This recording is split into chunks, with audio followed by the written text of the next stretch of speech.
the live stream now.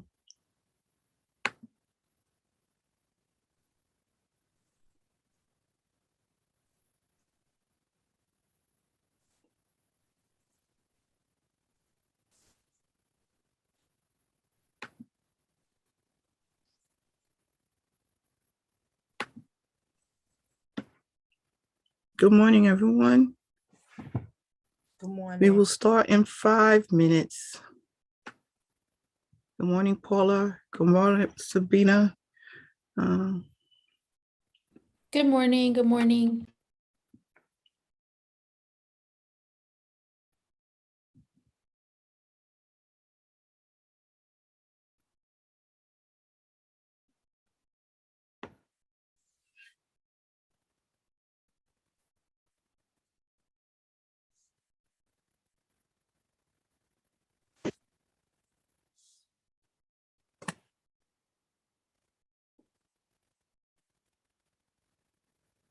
Good morning, Andrea.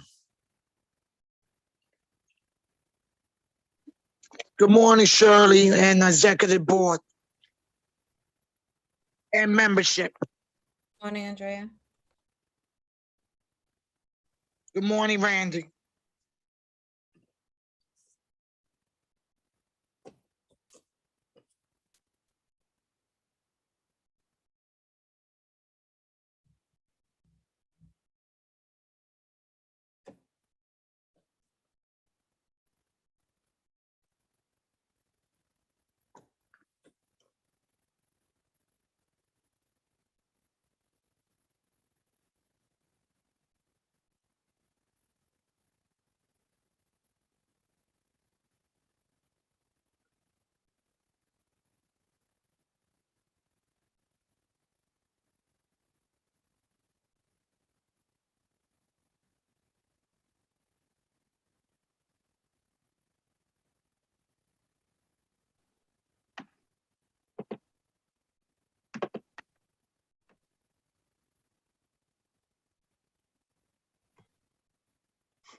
Good morning, Lourdes. Good morning, Gladys. Good morning, everyone.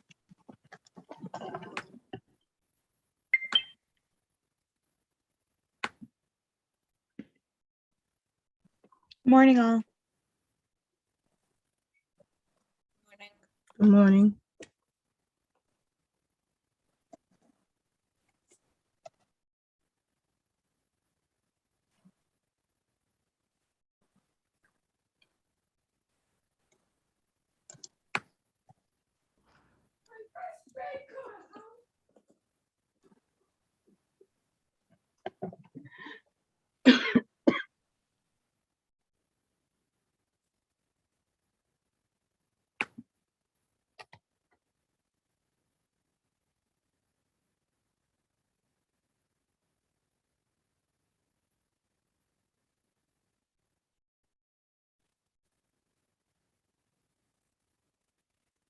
Good morning, Maria.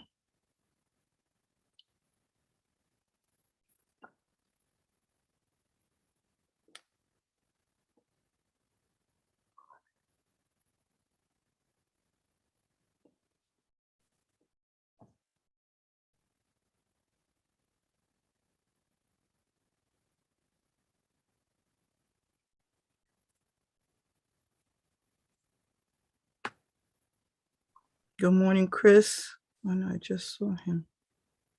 Thought I saw him.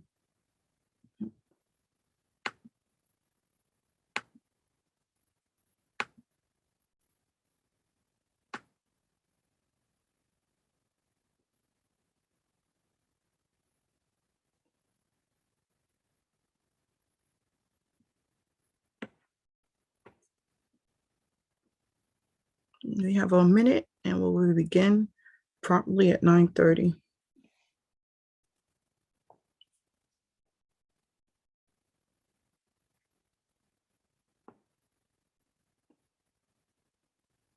Jessica, put your district in front of your name, please.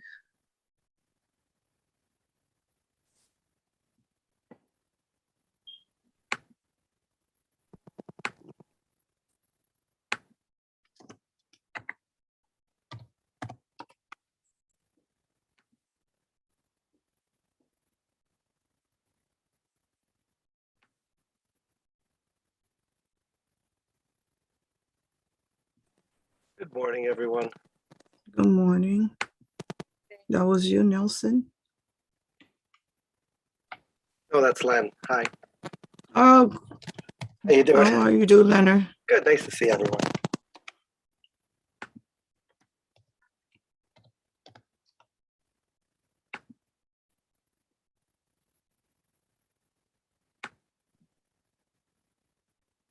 Morning, everybody. Good morning.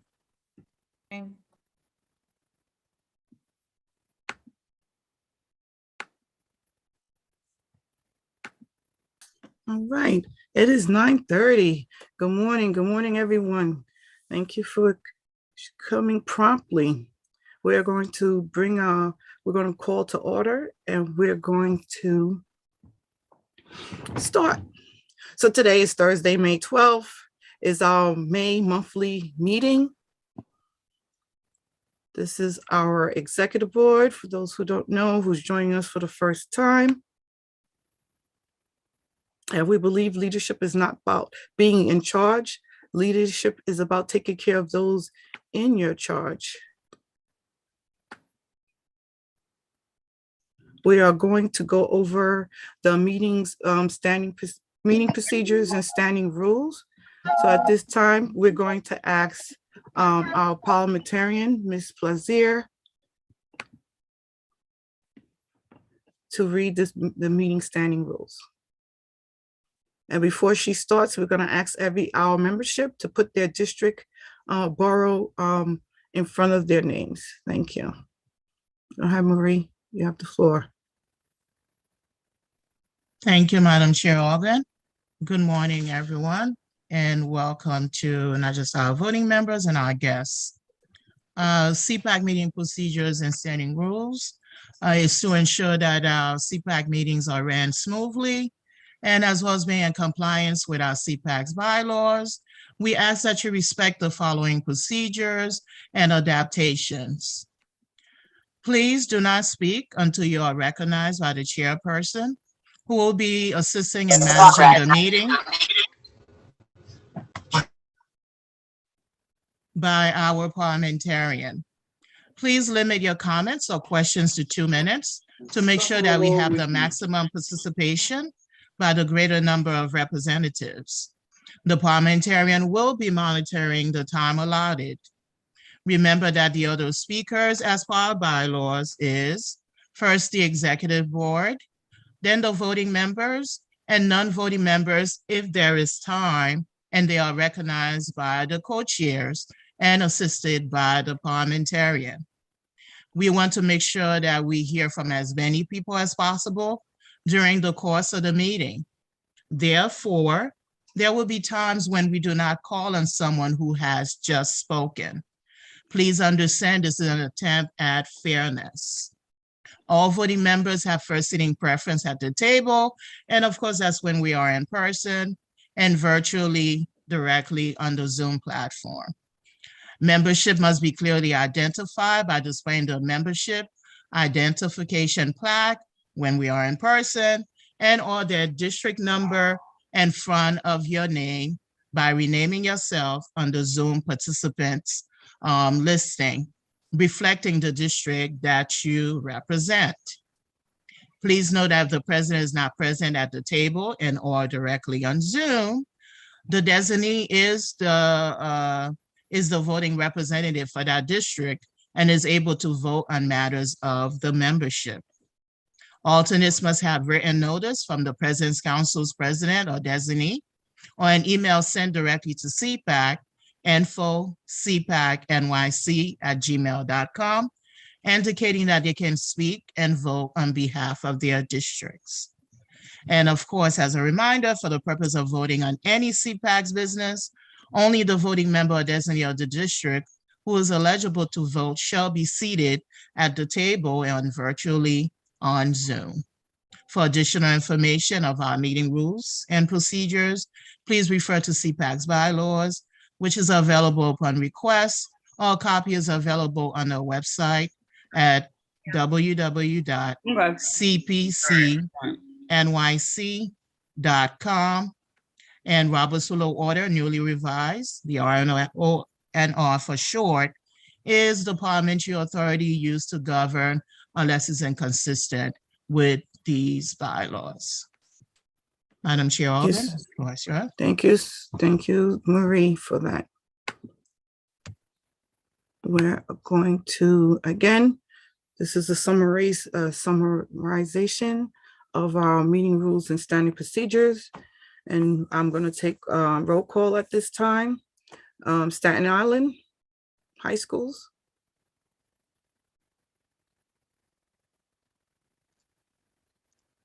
Present. Good morning. Present. Good morning. Queens High Schools, it's myself, we're present. District 75. Andrea is here, correct? She's here. Mahan High Schools? I'm here, Thank you, Shirley. Andrea. Yes, thank you, Andrea. Mahan High Schools?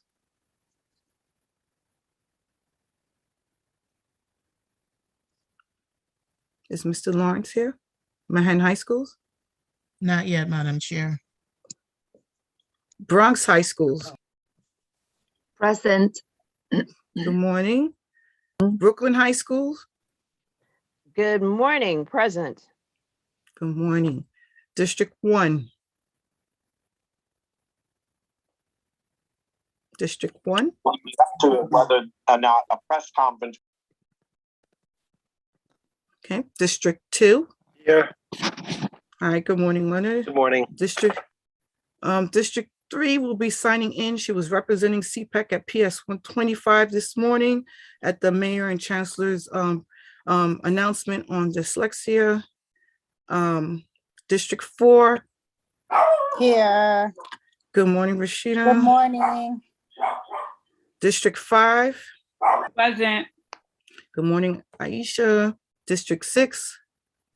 Here, good morning. Good morning, Louis. District 7. I'm present. Good morning. Good morning. District 8. Good morning, present. Good morning, Angela. Good morning, Paula. District 9. Present, good morning. Good morning again, Gladys. District 10. Good morning, everyone. Maria Villalobos present. Good morning, Maria. District 11.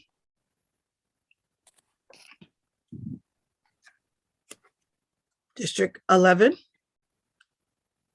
Okay. District 12. Good morning, everyone. District 12 present. Good morning. District 13. Good morning, Doris. District 13. Okay. District 14. Meeting link, documents. Yeah.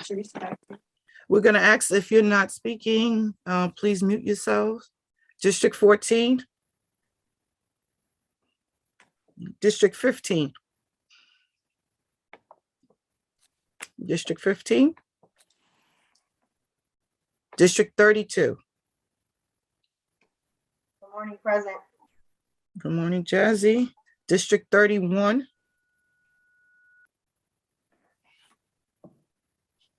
District 31. District 30. District 30. District 29. I saw her earlier. District 29. Karamia is Sorry, I here. couldn't unmute. District 29 is present. Thank you. Good morning, Karamia. Thank District you. 28. District 28. Jessica is here. District 27. Present. District 27.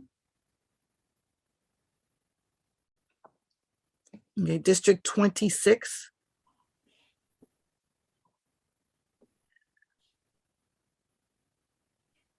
District 26.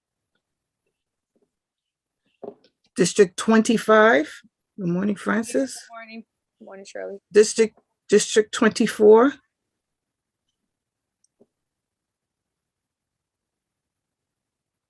District 24, anybody see Maddie? Not yet. District 23, good morning, Josh. Good morning, present. District 22, good morning, Sabina. Good morning. District 21, Morning, present. good morning, Randy. District 20, Present. good morning, Tamara. District 19, Good morning, present. good morning, Thelma. And District 18, District 18, District 17,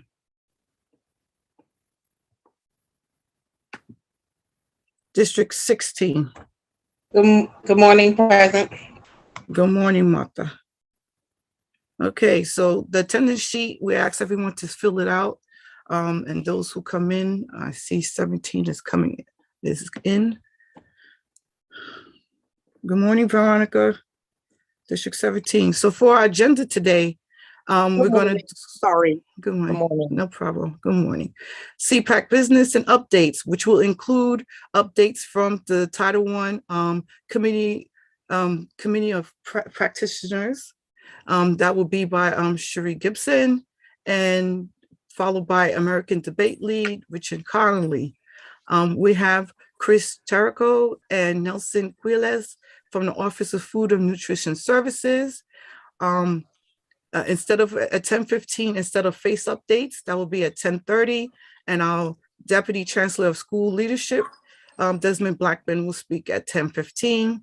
From Special Education, we have Kimberly Ramones and Shaw Powell Scott. Our Chancellor will come on at 11:15, and then we'll have nominations and elections training by Sonia Reda and Evelyn Ruiz. So at this time, everybody was sent the minutes and the letter and a resolution. We're going to start off reviewing our minutes. So take a few to review the minutes.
Okay, so if somebody would like to make a motion to adopt the minutes, and Manhattan High Schools, we see you. District 31, we see you as well. Nicole, good morning. Good morning.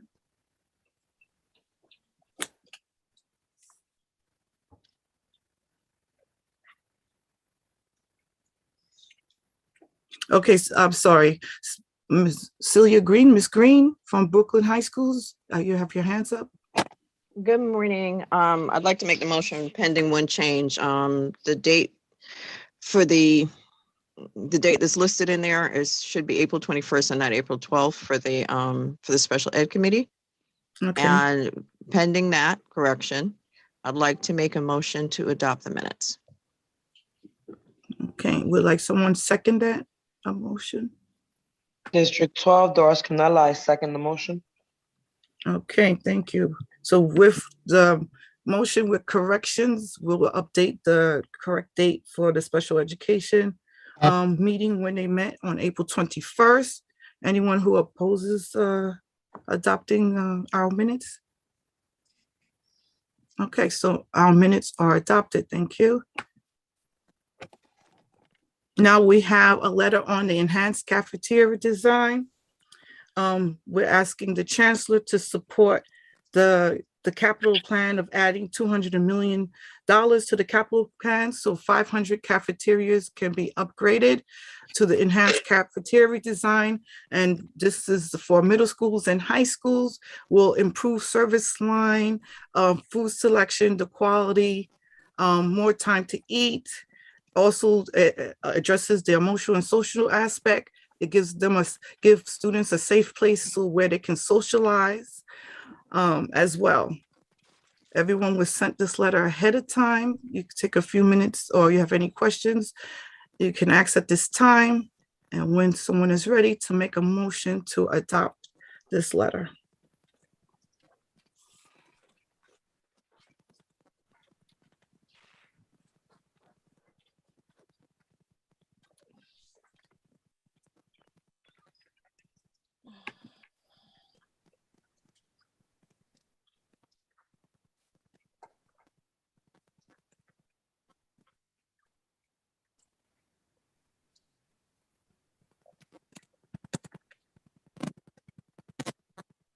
Can someone adopt this motion, make the motion to adopt the letter? I move we adopt the letter as written. Okay, so we have District 23. Celia, you have your hands up? Or I'll second Brett? the motion to adopt the letter. Thank you. Anyone opposes or have any questions regarding support for the enhanced cafeteria redesign? No, but I'll make a third motion for them to pass it. The motion has passed, so it's adopted. Thank you. And we have one more resolution. Point It's of very order. short. Point of order, sorry. You have District 2. Don't you have to ask if anyone's abstaining as well? Well, when if we're you would like making a to motion? abstain, you, No, I'm not, like I don't personally want to abstain, but I'm just saying, wouldn't that be necessary on these motions, to ask if anyone's abstaining? Just as part of procedure? well, I guess you're right, Marie, but when I'm saying that anyone has any objections, you can also abstain at the same time. I'll be Okay. more specific. Yep. Thank you. So resolution on mayoral control. This is coming from the high school committee, specifically on one aspect of the points that was brought up of the resolution that was passed a few months ago regarding the PEP. The summary of the letter is to make a balance of the PEP members. Right now, the mayoral control or mayoral accountability in school governance, which is the panel of education for educational policy, has 9 memorial appointees, 5 borough president committee, and 1 appointed by the CECs. This letter is this resolution is to add the public advocate, 1 seat for a public advocate appointee, one from the controller, also 1 from the citywide community and education council. Currently, the CEC rep is only voted by the community education council. They would like that rep to also include the citywide and of course the high school committees, including the citywide council on high schools on this, and then the 2 members of elected from CPAC. Doris, I see you has your hands up. Just want to make a motion to approve. All right, so we have a motion on the table. Will we have someone to second that? D20. I second it. Thank you. So at this time, anyone who opposed the motion or would like to abstain for the record, please do so at this time. Yes, I'd like to oppose the motion, District 2. Okay. Oppose the resolution. 17. 17 is opposing as well. Yes. Okay. Anyone else? Is it fair to say everyone else is on board with the resolution for high school? All right, so note for the record, District 2 and District 17 opposes, and the resolution passes. So we have a few announcements to make. I'm going to pass it over to my co-chair, Randy. Thank you, Shirley. So CPAC, the CPAC Executive Board had an in-person lunch with Chancellor Banks on April 28th. And we're working with FACE to schedule advisory meetings more in person with Chancellor Banks. And that will be in addition to our monthly meetings. And once we confirm, we will share this information with our voting members. We're also asking that after we officially adjourn this meeting, that the voting members stay on for a few extra minutes for an additional announcement. Okay, so so this kind of will be an update for the CEC working group at the same time. So the community, the Citywide Community Education Council candidate forums, elections for those education councils will be in 2023. They would like to schedule, President's Council schedule their dates for these forums now. So when the candidates apply, they know what dates are for the forums ahead of time. So DOE asks us to announce that a form will be shared, a Google form for all the President's Councils to choose their dates for next year candidate forums. The deadline for this will be June 15th, and we are recommending, and they are recommending this is part of your June transfer of records. So when the next board changes over for the new school year, they already know that the candidate forum date is already set. I see Bronx Lourdes, you have your hands up. Yes, thank you, Madam Chair. I understand the need of this announcement and the importance of it. Can we at least wait for the C-37s to be over in order for us to start looking at something else on top of us? I mean, it's becoming a little overwhelming as we are looking at elections for President's Councils, elections for PAs and PTAs, supporting our PAs and PTAs. What else? Some of us are looking at C-30s in our own schools, talking for personal experience right now. If that could be extended just a bit longer, I would really appreciate it, because it's quite overwhelming right now for a lot of us, and some of us are doing also ambassadors special projects that have to be done before June 7th. A lot to do before the end of the school year. Thank you. Definitely in agreement. We will see if they will push the deadline back, but it is after the C-37 process. Ms. Stern, District 20, you have your hands up. Yeah, I actually have to agree with Lourdes, because one of the concerns that we're having from my district that I brought up with my superintendent was the fact that we're not even sure who's going to come back on these PAPTAs next year, if anybody's even going to run, because we've been having an issue just having nominating committees for most of these schools, because we're, like Lourdes said, we're designated to go in and help them on top of our own elections. And it's really a lot. And some of us have kids that are graduating out as well. So to like, this is like, I could use a break, like a real, honestly, if we could do this in September, like, or even like, yeah, I think September, because at this point, I don't even know who we're going to have for our PTAs in order to even vote for President's Council board next year at this point. Yeah, understood.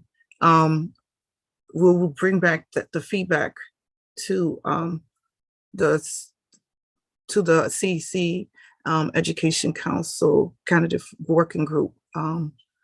Diana, we'll have a conversation if we could really push it back.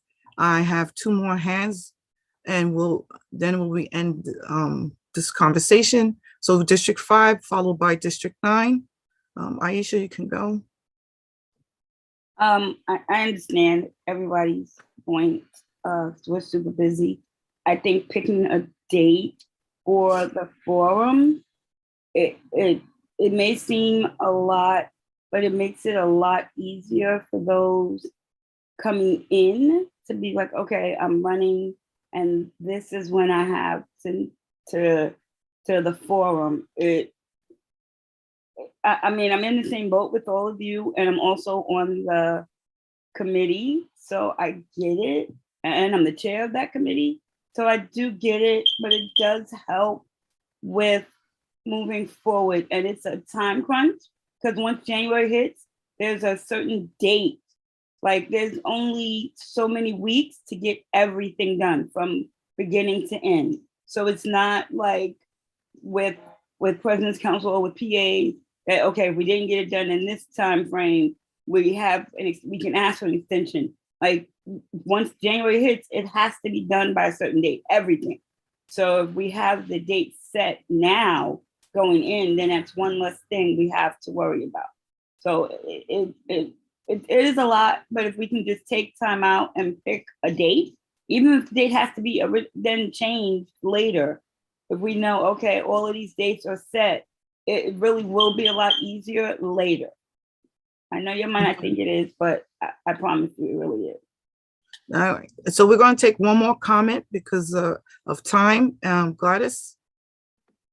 Thank you, Madam Chair. So for me, the question becomes on, if they're asking for a date with a strict deadline, do we also have further guidance on if these forums are going to be hybrid, if they're going to be in person? Because if not, then it really is in the board that's on choice on what dates they're going to choose. On the form? Yeah, understood. On the form right now, the candidates are virtual. The forums are virtual. And the form, when I reviewed the form does state that it's going to be virtual. These candidate forums will be virtual. And Randy just put the link in the chat in regards to the form to choose a date. So real quick, we're gonna do the updates. I'm just gonna, with the A6555, we just want to announce that, you know, it's been stalled a little bit in regards to the topic of making DC 37 a mandatory member. That constituency group would like to be a mandatory member, but we're still having conversations regarding that. It's tabled at this time, and we're going to other sections on the A655.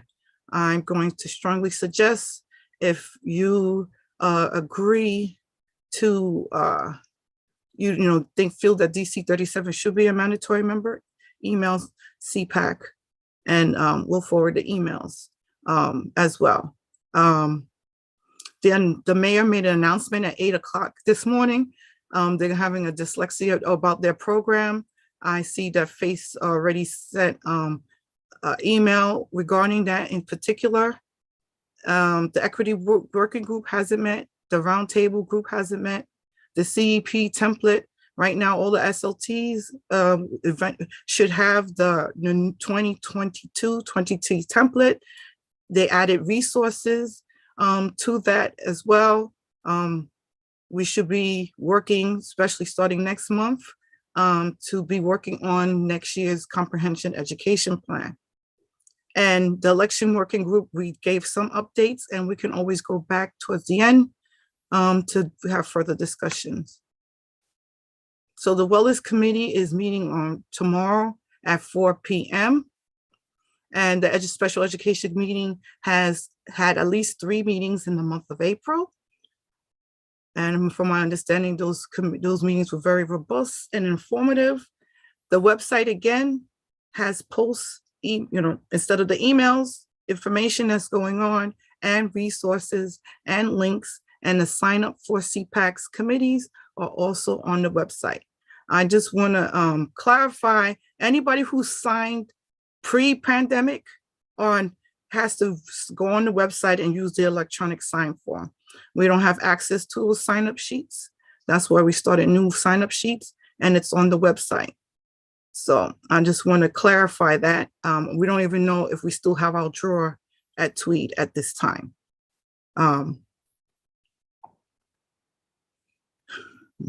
All right, so Sheree, so we will have more conversations about the A655. And now, let me see what is next. All right, so the theme for this, for our meeting was on special education, and we would like to thank everyone who put input on concerns and policy recommendations in regarding special education.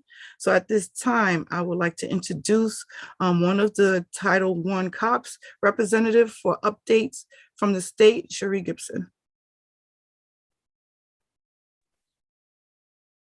Good morning. I know I'm tired because you said that and I started looking around like, who? Oh, like, oh, that's my cue. Good morning, CPAC. Good morning, everyone. Glad to be with you this morning. I'm going to share my screen. Oops, share my screen quickly. On behalf. Okay. Can you see that? We good? We're good. Okay. On behalf of the parent representatives for the New York State Ed as a Title I Committee of Practitioners, also the Title I COPS, my fellow parent members, Selena Atterbury and Naquan McLean. We are happy to be here to provide an update to our CPAC members. So quick, it's not quick, but so last time that I was here, we gave you guys an update on, not an update, we talked to you about the New York State Ed waiver that they requested to the United States Department of Education to waive the accountability measurements for the 21-22. That so my update is that waiver was denied. So USDE, I always want to say DE, has mandated that SEAs or state education agencies have to go forward with some kind of measurement for reviewing and holding accountability for the 21-22 school year. So for the last month that New York State Ed put out a survey to find out from the stakeholders across the state what ways do you think that we should continue the measurements? How can we look at these measurements? So the accountability is restarting. For some schools, if you were a CSI or TSI school in the 2019-2020 school year, you've still been that way now. So state visits began. So those schools started getting visits from the states to review their data and information and see what's going on in the schools. And give me 1 second, I need to switch because I want to show you. State Ed did a webinar. They had an electronic webinar that provided further information. Can you guys see that? Yes. Okay, so they had a webinar along with the survey that you could, and these are slides from it to help kind of explain, like a lot of people have asked us like, so what does the accountability mean to us? And so if you have been a CSI or TSI school and you've done the work to grow, you want to come off that list. That's where that list, if we have schools that have fallen into that, they need to get additional supports and resources from the state to help and grow their school. Where your schools that are good standing and recognition, this all comes from this accountability measures. So the waiver was denied. These are the reasoning, and I will put these slides into your chat, the document, so you can look at them on your own in more detail. But these waivers were denied. It's not unusual that other states applied and got denied as well. So because USDEA wants everybody to move forward, to start getting back into the rhythm of reviewing and holding their schools accountable in their state. So what the USDE has offered is a little flexibility for each state education agency to figure out what measurements they will use to review their schools. They've put in requirements at about how long you can make 1 year change or you can make long-term change. And I can tell you right now, New York State Ed is looking at both, whether they just make an adjustment for this next year or they make adjustments for long-term. And that's part of what the survey, people filling out the survey, giving feedback on what those ideas would look like. What has been measured previously before has been academic achievement, graduation rates, English language proficiency. And so those of course were disrupted just due to COVID. So there's flexibility within how you use those measurements and changes. And then you can also change the methodology of the system, which is they've been taking feedback on. So just so for everyone's understanding, every state education agency is required to measure at least 95% of their students.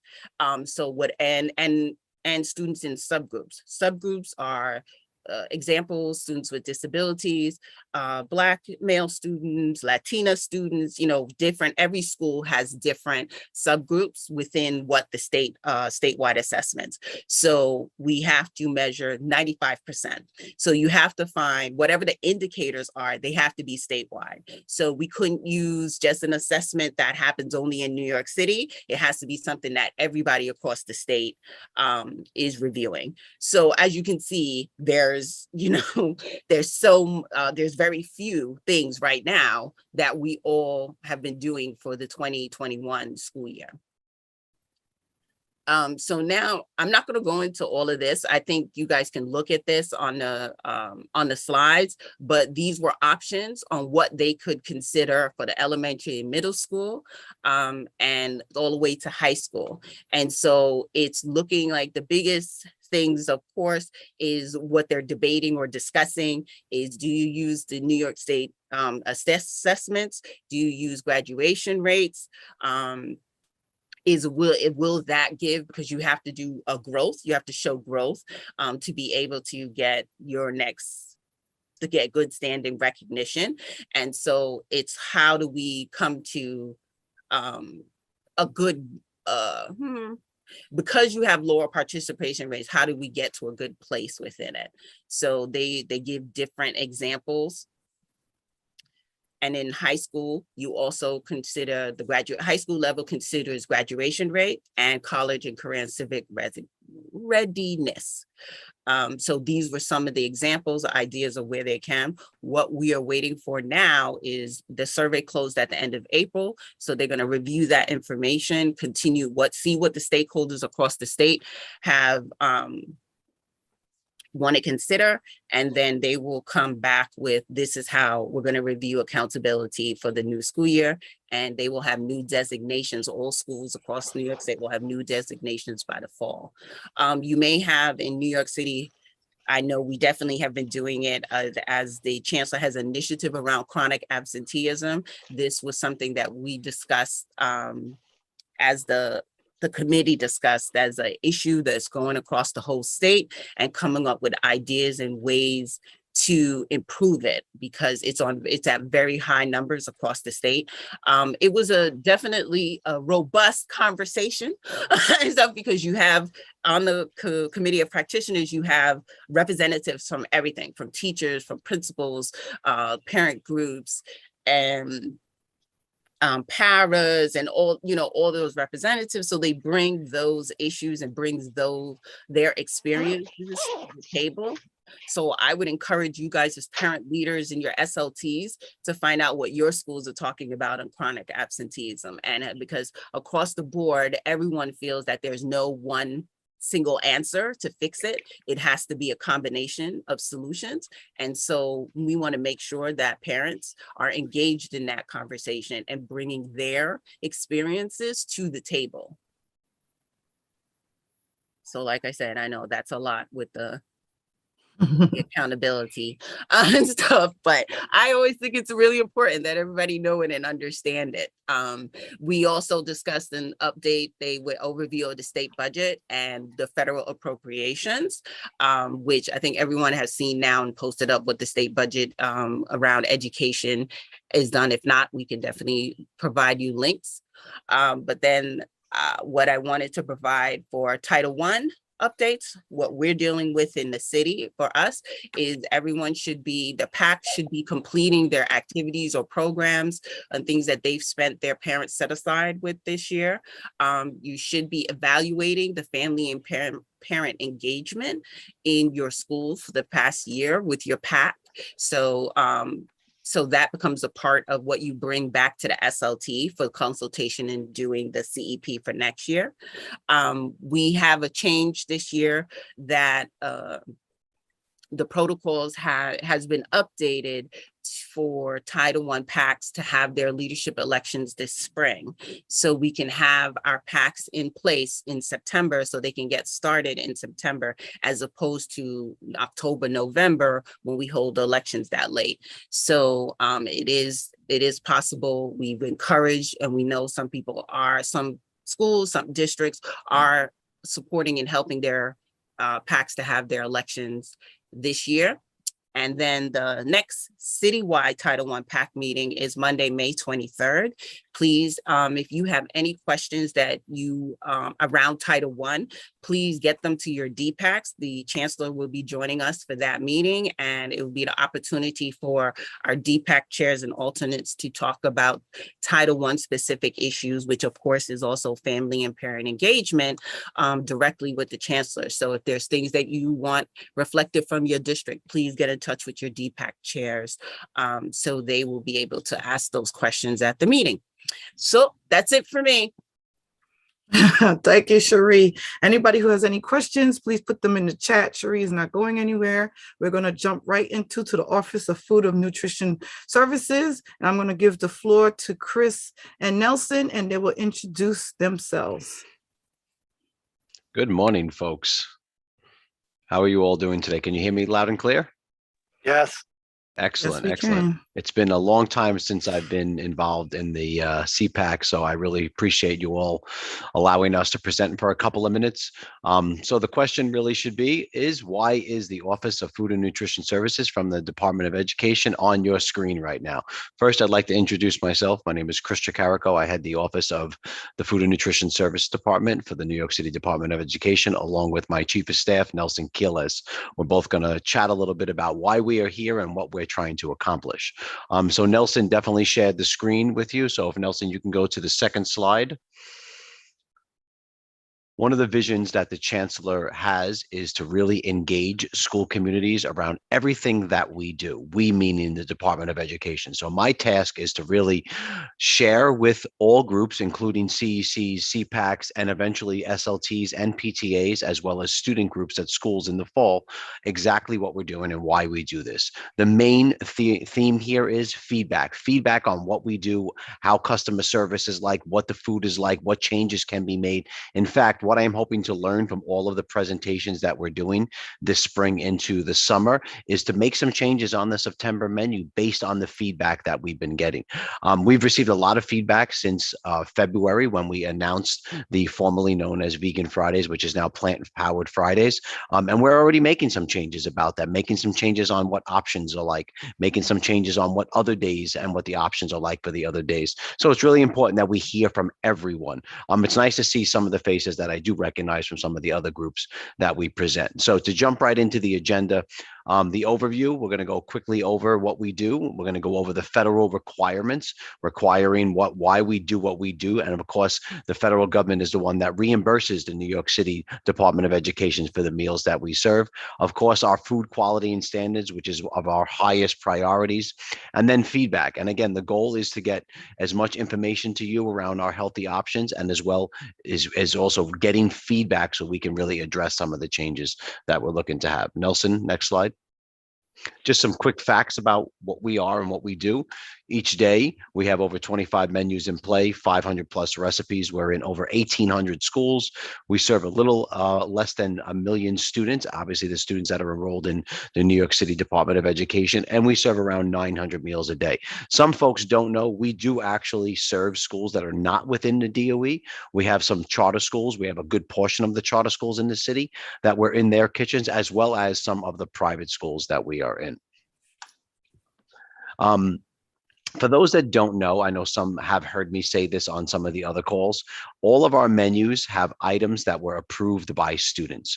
Once we go through the contract process, we figure out what kind of food we may or may not want to put on the menu. The last step of us doing anything is putting it in front of children and having children across the city weigh in and pass the items that go on the menu. So some of the vegan items that we were really displaying in February was something that was, they were all approved by children prior to obviously being put on the menu. And again, all the stuff we're looking at now, all the new things we're looking at for the fall and spring menu of next school year, obviously going through the student taste testing process. You should ask your children, and if your schools are interested, they can really just ask the kitchen, and we can always schedule the student taste testing. We're actually doing them at the schools now, so we're spread out across the city almost every single day. Moving to breakfast. For those that don't know, we stopped serving juice in the morning due to the amount of sugar that is in juice, natural sugar, of course. We're offering fresh fruit every single day in schools, and all of our products are at least 51% whole grains, low fat, high fiber, and of course, we're always looking at lowering the sugar as well as sodium in the food that we serve across the board. Our lunch menu, as I previously mentioned, we have Meatless Mondays, which has been going on for a while, which was then really promoted by then Borough President Eric Adams, who is now our mayor. And of course, we are now doing Plant-Powered Fridays. And I know there's been a lot of press around that. We are really looking for feedback around those days, as well as what other options may be necessary for children to really enjoy the food they're eating in schools. We reduced processed deli meats a couple of years ago. We're going to be taking some more initiatives to reduce those kinds of meats that are on our menu to always promote the healthier options. We're looking to locally sourced products across the board. Every contract we write, every contract that we go out for bid with always has language around trying to procure as many locally sourced products. But again, going back to that statistic that I shared, serving almost 1 million meals a day, almost 5 million meals a week, almost 20 million meals a month. Sometimes we need to make sure our food supply chain is never interrupted. And one of the proud moments I can honestly say is during the pandemic, when we were feeding all of New York City, we were always able to produce a reimbursable meal. We always had the supply because of the massive product basket that we have. Of course, we're always looking for seasonal fresh fruits and vegetables. That is a mandate. Children must take fruit and vegetables with every single meal.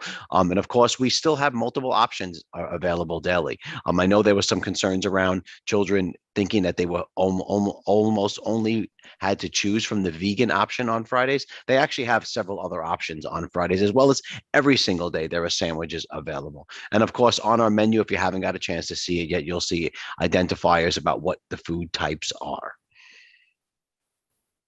Salad bars, almost over 1,000 schools actually have salad bars. This is an actual picture taken from a school. We actually use salad bars as a way to encourage kids to eat healthier. This is not part of the reimbursable meal. The city does pick up the cost of this, which means children can go up as much as they want.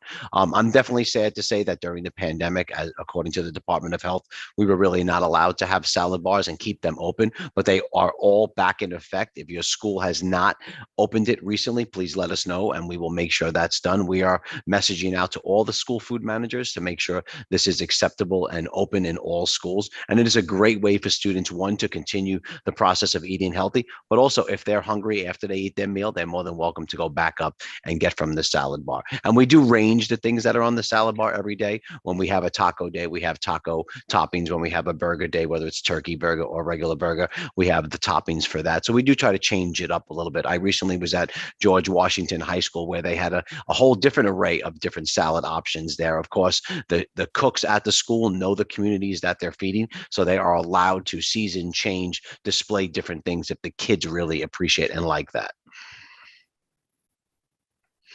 Again, moving forward with our plant forward menus, always having vegetarian and vegan items daily, as well as all seasonal and fresh fruits, vegetables. We want to continue to increase the healthy options that are on our menu. There recently was an article, I believe that came out Monday, which talked about schools that serve healthier food always teach kids how to behave and act as they get older around the choices around food. So it's important that we continue to educate children. And one of the things we want to learn from all the presentations here is how we can continue to get this message to children. One of the ways we're always doing it is meeting with principals, meeting with student advisories, but we want to increase obviously what we're doing in all of the communities across the city, as well as continue to get feedback from parents, students, education councils, CPAC, SLTs, PTAs, and of course, getting to individual students as we can in the fall, hopefully, with each school.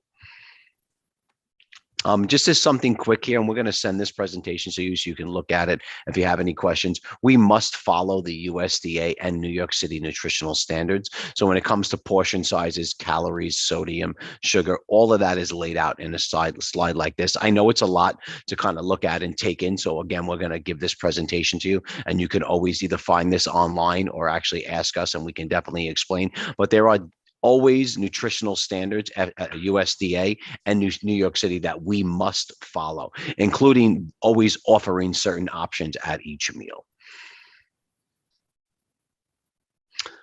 Again, another nutritional standards slide, which you can always take a look at and ask us questions and really think about. But we want to make sure folks know that we must adhere to certain things. One of the opportunities that we were recently able to do was to compare the pizza that children love in the schools to the pizza that is actually on the street at stores being sold in the city. We have a tremendous amount of compliments around our pizza, but we also do get some complaints about why it doesn't taste like the local pizzeria on the corner. And that's because of the slide you see in front of you. We need to maintain lower sodium, lower sugar, and all our bread that goes inside of the pizza, the grains that actually make the dough to make the pizza, is actually 51% whole grains or more. So that's something you don't see in the pizza that you see on in New York City that you buy in the supermarket or you buy at the local pizzerias. Also, our chicken, the healthiest chicken, always antibiotic free. Our sodium levels, our sugar levels, we really pride ourselves on what's called our prohibited ingredient list, which is something else that you can find on the DOE website, which lists all of the items that we do not allow in our food. And nothing on our menu has any of those ingredients. And we pride ourselves on that, but it also makes it a little bit more difficult to purchase food. We always want to make sure that we actually have seen what is inside of our food before we even entertain what's actually going on our menu. We recently have had an uptick in the number of schools that have requested to have their kitchen certified to be halal. A certified halal kitchen means that we serve both the traditional menu as well as certified halal meals that are made and prepped inside of the kitchen. These are not pre-wrapped meals. These are not pre-packaged meals. We have almost 100 schools at the end of this school year that will have applied and already gone through the certification process. We also have some meals available at every school that qualify as halal, but this slide here really talks about the kitchens that have been certified. Food allergies, always making sure our staff is aware of food allergies. We always rely on the medical accommodation of 504 or IEPs, and we definitely ask for parents always to tell their principal, who we partner with, on making sure that we serve the correct food to children. Milk options, every single school, as the chancellor recently mentioned, as the mayor recently mentioned, principals are made aware of their menu and milk options. Chocolate milk, as we've all seen in the press, this is something that principals are made aware of, and the choice lives within the school community. With everything that we do, we want to engage the school community. We want to make sure you have all of the information. Everyone on this call should task your principal to show them the principal's guide, the Office of Food and Nutrition Services principal's guide. It is a document that we make sure we give to parents, give to principals every single year to share with their PTAs, to share with others about all the work that we do and all the options that we provide. But one of the reasons we're doing this here is to make sure we continue to get the word out about choice that's inside of schools. What I love that I saw earlier in the CPAC agenda was the conversation around the cafeteria enhancement experience that does come out of my office. That does work. We work very close with the School Construction Authority as well as a Division of School Facilities to do this model. This slide here shows you one of my mostly recently renovated cafeterias, and this is exactly what that letter is about: providing meals in a cold and hot serving way where children get more of a choice and can choose for themselves. In this model, you don't see someone serving behind the counter onto the tray. These meals are already packaged for children, not prepackaged. We cook them, we heat them, we put them in here so children can take from those display cases, and then we replenish behind this the cases. This allows us to serve quicker. This allows student choice. This allows a modern style to the cafeteria, and new furniture definitely in the cafeteria space where children are actually sitting. And the last slide really is just about feedback and discussion. I believe we have a couple of extra minutes, so I can actually run through some of those questions that popped up, if that's okay. Sure, real quick, and then we'll go to the face updates, and then the DC Blackburn at 10:30. Sure. Food fairs for parents and families. Very hard for us to do because the food that we serve to children has to be part of the reimbursable program. We may eventually be able to do something like that. We're working with the city to possibly be able to fund something along those lines. So definitely a good suggestion. Breakdown of children that I can definitely share with the CPAC all of the districts and schools that have gone through the taste testing. There's never a cap for how many schools. The only cap is how much availability my staff has to do it. We have a separate team that does that every single day in schools, but I can share that information with the CPAC. Reducing the number of items that come in large cans. We prefer always to serve fresh vegetables, fresh fruit. We do have a supply of cans for emergencies. We need to make sure that every single school has at least 3 to 5 days of emergency food for any disaster that happens in the city. For those that remember during Sandy, we were able to provide food really quick in all of the schools that was set up as community centers to be able to provide food. Even during the pandemic, when we were unable to get food due to the supply chain issues, we had that. But we always prefer fresh vegetables and fruit. And again, obviously, being from New York, we know we don't have a 12-month out of the year supply of vegetables, so we do get them from other states. 3 slices on a whole wheat bread. I'm not sure what that means. The 3 slices, I do know when you see the sandwiches cut in half, they're presented where it looks like there are a lot of slices, but we only use 2 slices of bread for every single sandwich. We cannot use any more due to the calorie content that the USDA mandates for us to do. We do have food trucks. We have 5 food trucks. We use them during the summer. You'll also see them at the parks and pools. And food gets thrown out on. We don't track plate waste. And what I mean by that is students, when they take a meal, if they go to their table and throw it out, we have not tracked that because it's very hard for my staff to do. But that's why I brought up options. So if a child doesn't like the option that's presented on Friday, there are 2 to 3 other options, including the biggest seller in the city, which is the peanut butter and jelly sandwich. So there's always those options available. I can definitely get the list of tastings. And we can definitely address at each school level why there is food being thrown out. I think that's something that my cooks should be speaking to the principals of the school to decide whether or not we should need to make some changes. But again, that's why we're having these meetings. We want feedback from children. We want feedback from schools.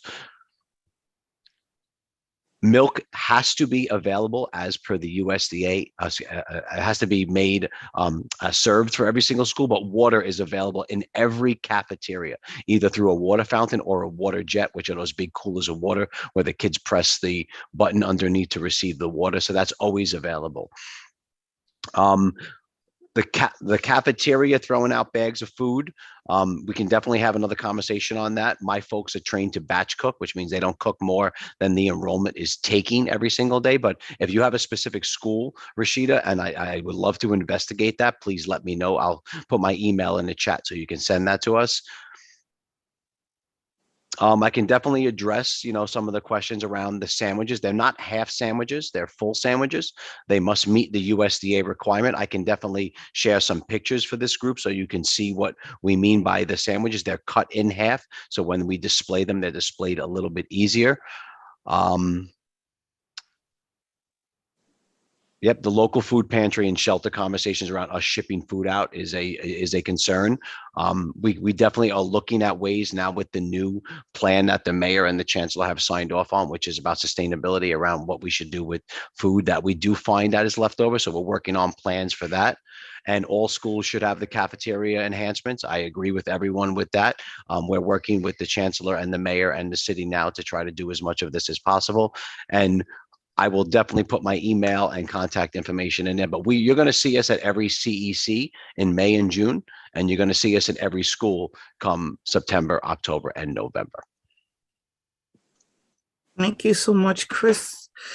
You're always invited to CPAC anytime. Thank we're you. going to hold off on questions. We have our Deputy Chancellor Blackman on School of Leadership. You can also keep adding questions in the chat for Chris and Nelson, if you like. We're going to present now Deputy Chancellor of School of Leadership, Blackburn. He's coming into the meeting now. Hold on.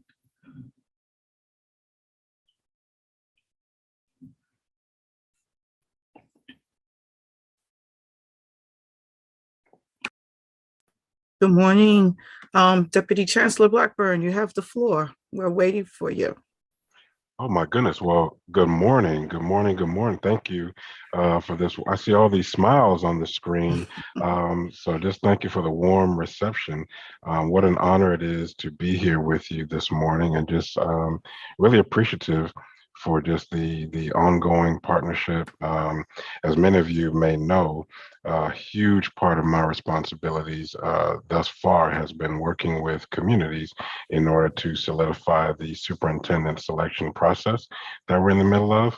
And we're about to head into a very important phase, the community involvement portion, the town halls and the C37 consultation. And so just very, very appreciative of all the partnership thus far and the partnership we're anticipating going forward. But I jumped right over introducing myself to you. So I'm the Deputy Chancellor of School Leadership here, effective March 2nd, 2022. I'll tell you a little bit about myself. So I'm a 26-year educator, lifelong educator. While I spent the last 35 years in the state of Florida, I am born and raised here in New York, Mount Vernon, New York, to be particular, to two immigrant parents who migrated from the island of Jamaica in the late 60s and 70s to start a family and follow the American dream. And stayed here for a number of years, and then in the mid 80s moved the family to Florida. Originally I'm a high school math teacher. I've been a middle school principal. I've been a superintendent in Florida.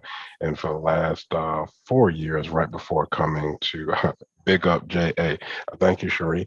For the last 4 years, I ran a national nonprofit professional development organization called New Teacher Center, where we primarily focused on developing early career teachers. We developed principals, superintendents, and we provided ongoing coaching and support. And so while I have a very rich background in school leadership, I also have a very rich background in ensuring educators receive the necessary professional development, ongoing support, and coaching in order to do very, very difficult jobs. And not to stand on a soapbox here, but over the last 20 or 30 years of education reform, I think we've done a really, really good job at prioritizing accountability, which is great. We all should be held accountable. But I think over the last couple of decades, we've not done as good a job in elevating what it means to support, to coach, to mentor, to train educators in order to be able to be held accountable to the outcomes they provide for students and families. And so that's a little bit about me. Again, my primary point was just to articulate, one, my sheer appreciation just for being here, being in community with you, and the honor it is for you to partner with us and the support that we've been receiving. Thank you. Anyone has any questions for Deputy Chancellor Blackburn?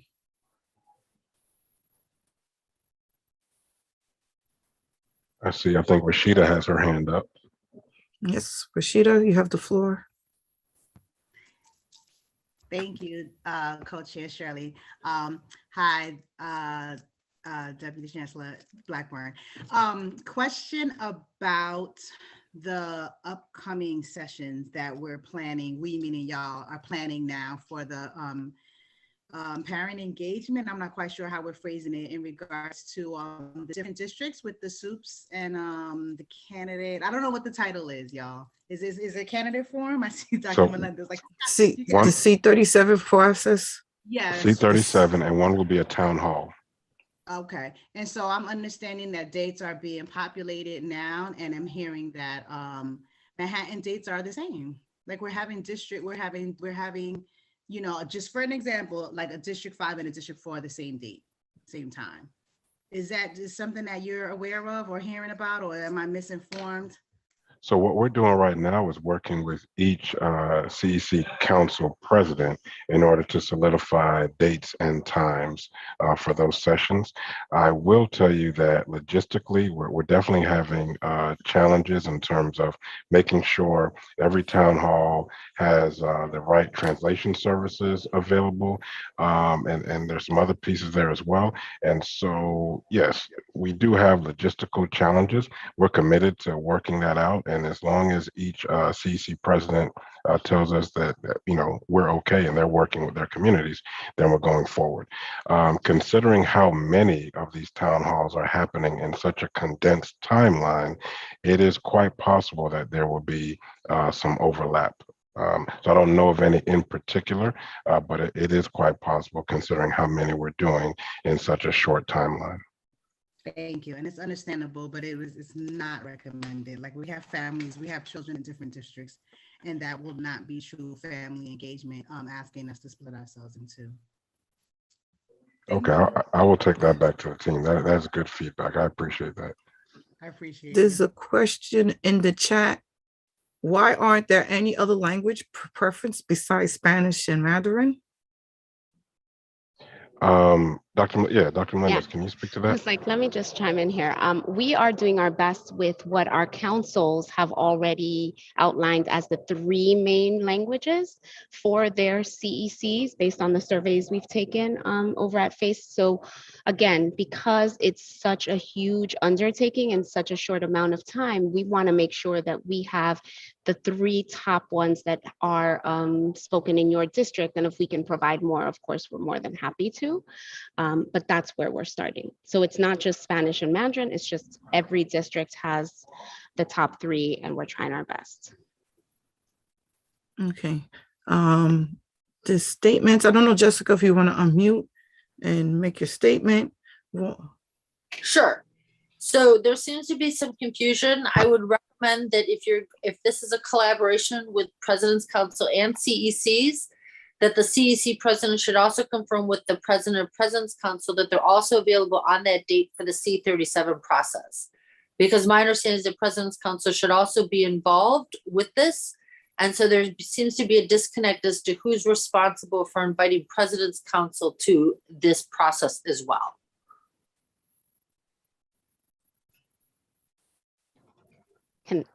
Yeah, I was just going to jump in and say that that's also a great input, and we can take that feedback back and just reiterate that point with our CEC leadership. Yeah, and we want to be clear that in the onset of these conversations, it was very clear and explicit that their job was to connect with all parent leaders, president's councils, DPAC, and others. So that was, we can double back on that and restate it, but that was stated originally and has been the theme since the beginning. Absolutely. Okay. Before I call on Selena, I was looking at the times. You have 5 o'clock and then 7:15. That's not conducive for parents or students at 5 p.m.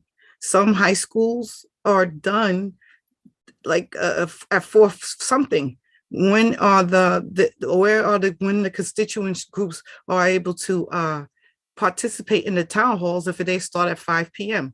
And this goes back to what District 4 is saying. You're going to have limited engagement from the stakeholders because of the time is not conducive for that community or communities? Oh, more great points. So what I'll say is a couple of things, right? One, right, the CEC leaders are confirming what those dates and times are and their comfort level. Two, these are virtual sessions, and so like I'm assuming many of us right now are not necessarily in one stationary place. We're able to leverage our devices and still participate, even though we may be on the move. And so we are working with individual presidents when times and or dates are not conducive to their needs. And we're working with a condensed timeline. And so we're really, really sensitive to all of the incoming factors that are contributing to this and just doing our best to accommodate everyone. Yeah, I understand that. But the high schools, you have some of them at 5. Sports, extracurricular activities, again, transportation for most, 1 to 2 hours to go back and forth from school. Again, as I said, that time is really not conducive, especially for the high schools at 5 p.m. I'm going to give the floor to. Just one follow-up I have. I mean, do you share the same, if the leadership of that community agrees and is comfortable with that time, especially here in the virtual setting, is that still a concern for you? Well, this is Queens High School President's Council, and okay. we were just giving dates, not anything. I know things change, but they didn't tell us time, and it's 5 p.m. and I'm looking at most of the high schools at 5 p.m. and that's not conducive, because for a President's Council, for high school superintendency, is President's Councils are taking the lead for the borough, and CCHS is taking the lead with the citywide superintendents, and we weren't consulted before about the timing about that. Nobody had a conversation regarding that. Sure. Are you in possession of an email that came from my office, and one of the email addresses there that you can reach out to, her name is Sandra Lowe, who's been working with individual leaders to finalize dates and times. If you don't have her email address, I can give you my email address in the chat, and then I can connect you with Sandra to work out your individual concern. Yeah, I've done that. I'm speaking on behalf of the entire high school community in particular. So, but yes, I have done that for my individual high school President's Council. Great. Thank you so much. Absolutely. Selena, and then followed by Aisha.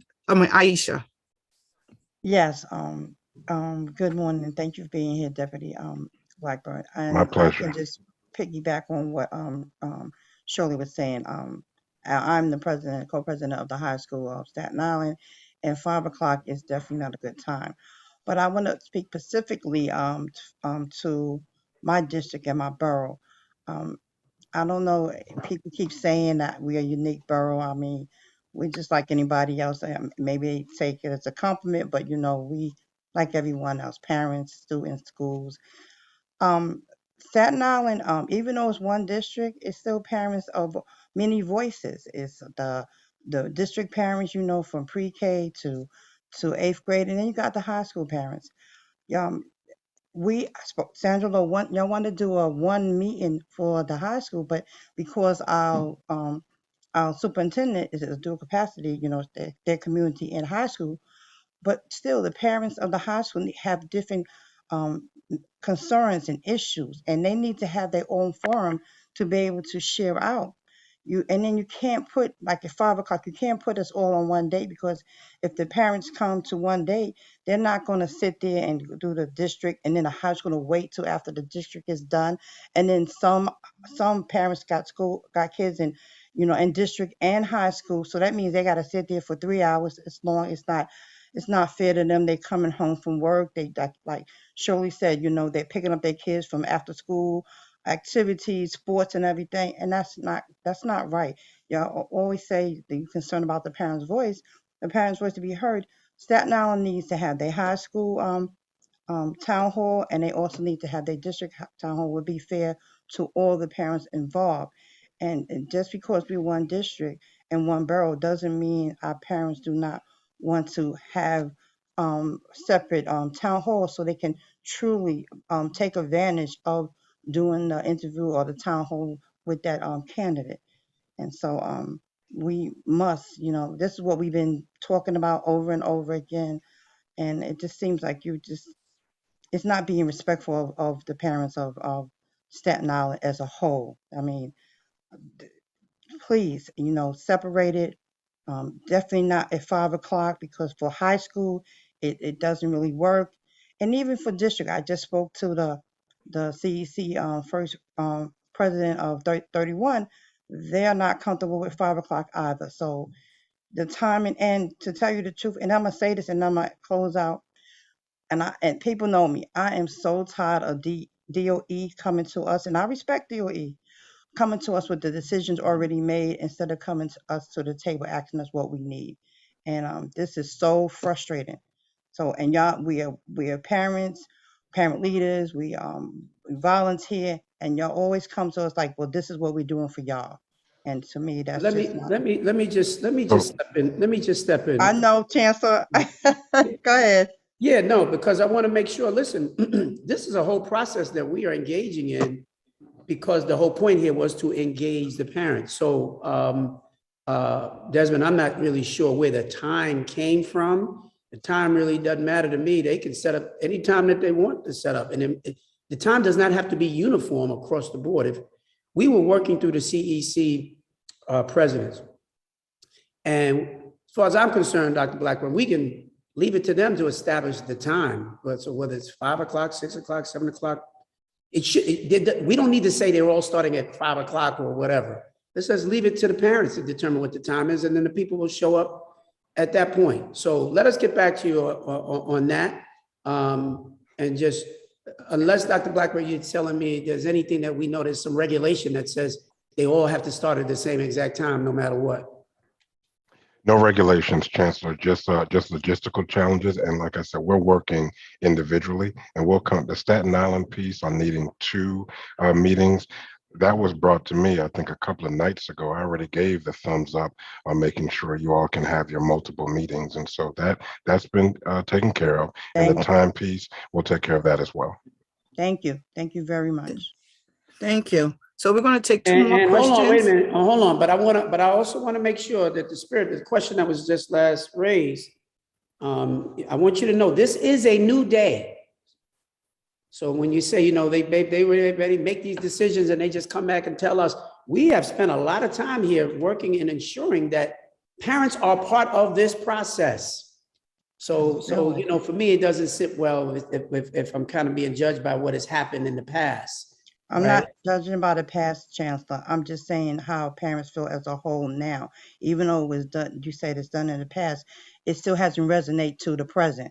So you have to understand, hearing the parents' voice, this is what's being said. We truly, and I'm speaking for myself and the parents I represent, we truly feel like we're still not being heard and things are just being told to us. So I have to share that out, because as a parent sitting here, representing parents, including myself, I must bring that voice to the table. So, it's no disrespect or offense, but out of respect for my parents, I must say that. So I want to say Thank you, this. Selena. I want to say this, Dr. Blackburn, I want to ask you a question, because I've not been involved in what the timing has been. Did we set the times? So going back, Chancellor, as I think some of the parent leaders on here know, we had meetings with parents starting probably about a month ago with CEC leadership parents to help us craft what this entire process was going to be. We did not present a fully cooked or baked process. We went out to the community, Ms. Atterbury, and asked them how we can create this. This last piece around timing is something that has caused in the last couple of days a challenge because, like I said, of some of the logistical pieces we have, but we're also working with you individually to make sure that we can accommodate the times that you need. Okay, I'm gonna jump in here for a second, because y'all keep saying CECs, and president's councils represent the community as well. So you had more, CPAC was in the first 2 conversations, which represents who's made up of all the president's councils, but then continue conversation with CEC presidents. The district is the President's Council is part of the C-37 process. And we didn't have that input about time or anything else, which is, Right. you know, Well, again, then I think that's that where, conversation, yes. that's where the challenge has come in here. That's where the challenge has come in here. And I think that, let me look back into this, because Agree. everything that's been coming to me is that the C-37 process is supposed to run through CEC presidents. You're telling me that's not true. That's not true. Can I just a fundamental issue then, Dr. Blackburn, that we have to look at. I asked this question 5 minutes before I came on this Zoom. And I was told it's the CEC. So Dr. Melendez, can you help? Yes, let's bring some clarity to the conversation. We engaged both CPAC and CEC presidents, as we have generally around all topics of engagement around this particular piece. Let's also start with, this has never been done before. There is no structure for this. Our C-37 process, consultation process, includes both President's Councils and CECs. This process of the town hall was thought of, imagined, processed, created with the feedback from both President's Councils, from both CPAC and CEC presidents. The only meeting that was had with only CEC presidents was the conversation about logistics. And in that conversation, it was clearly stated what the run of show was going to be, and and who needed to be invited and coordinated with to ensure the process of the town hall was scheduled. So in that conversation, CEC presidents were told, under no uncertain terms, that they were supposed to collaborate with parent leaders. It is the parent leaders who then should come together and have those meetings and those conversations. CPAC did a wonderful thing where they sent all their members an email that said, please make sure you connect with your CEC presidents so that you can therefore plan together. So those are the expectations and the only things that happened. We also had a high school's President's Council meeting for our high school president. So there was, and with CCHS as well. So those were the only meetings that happened. And the expectation is that there is a thorough collaboration between parent groups. So there is no exclusion from the DOE end to only use one group over another or to highlight a group over another. It is simply just, logistically, we needed to coordinate or have just one conversation with one person who was coordinating with everybody else. Now, if CEC presidents aren't coordinating with President's Council, that's a separate conversation of parent leadership really coming together and having conversations. That's not DOE, the Chancellor's office face, Division of Teaching and Learning. No, none of us were trying to do that. So that's sort of what, yeah. So Dr. Melendez, here's what we'll do. Let's double back, right? I need to meet with you and some other key. I want to make sure, because my goal here, everyone, you should just know, is not to upset parents. It's to engage the parent. Right. But in trying my best to do that, I'm getting varying degrees of information. I'm talking to CEC presidents who are saying this process is supposed to be driven by them. Now I'm hearing, but no, it's President's Councils as well. I want to just make sure I have it clear. We will come back to you to make sure that we have this crystal clear about what roles everybody is supposed to be playing, because I have to first start with what's in the regulation. There are lots of parent groups. And everybody wants to be in it. That's part of the reason why we said, let's have a town hall. Everybody can be there. I want to let all the parents have an opportunity to participate in this process. But I want to make sure that we finalize it with what we are mandated to do. And we will get to that. And so just let me double back on this. I have super clear information because I'm not sure that I really do at this moment in time. Right.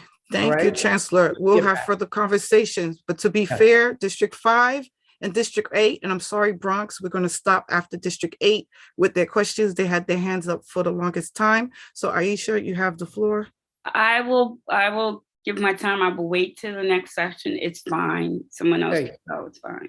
Okay, so District 8, please, Angela. Hi, how are you? Thank you so much.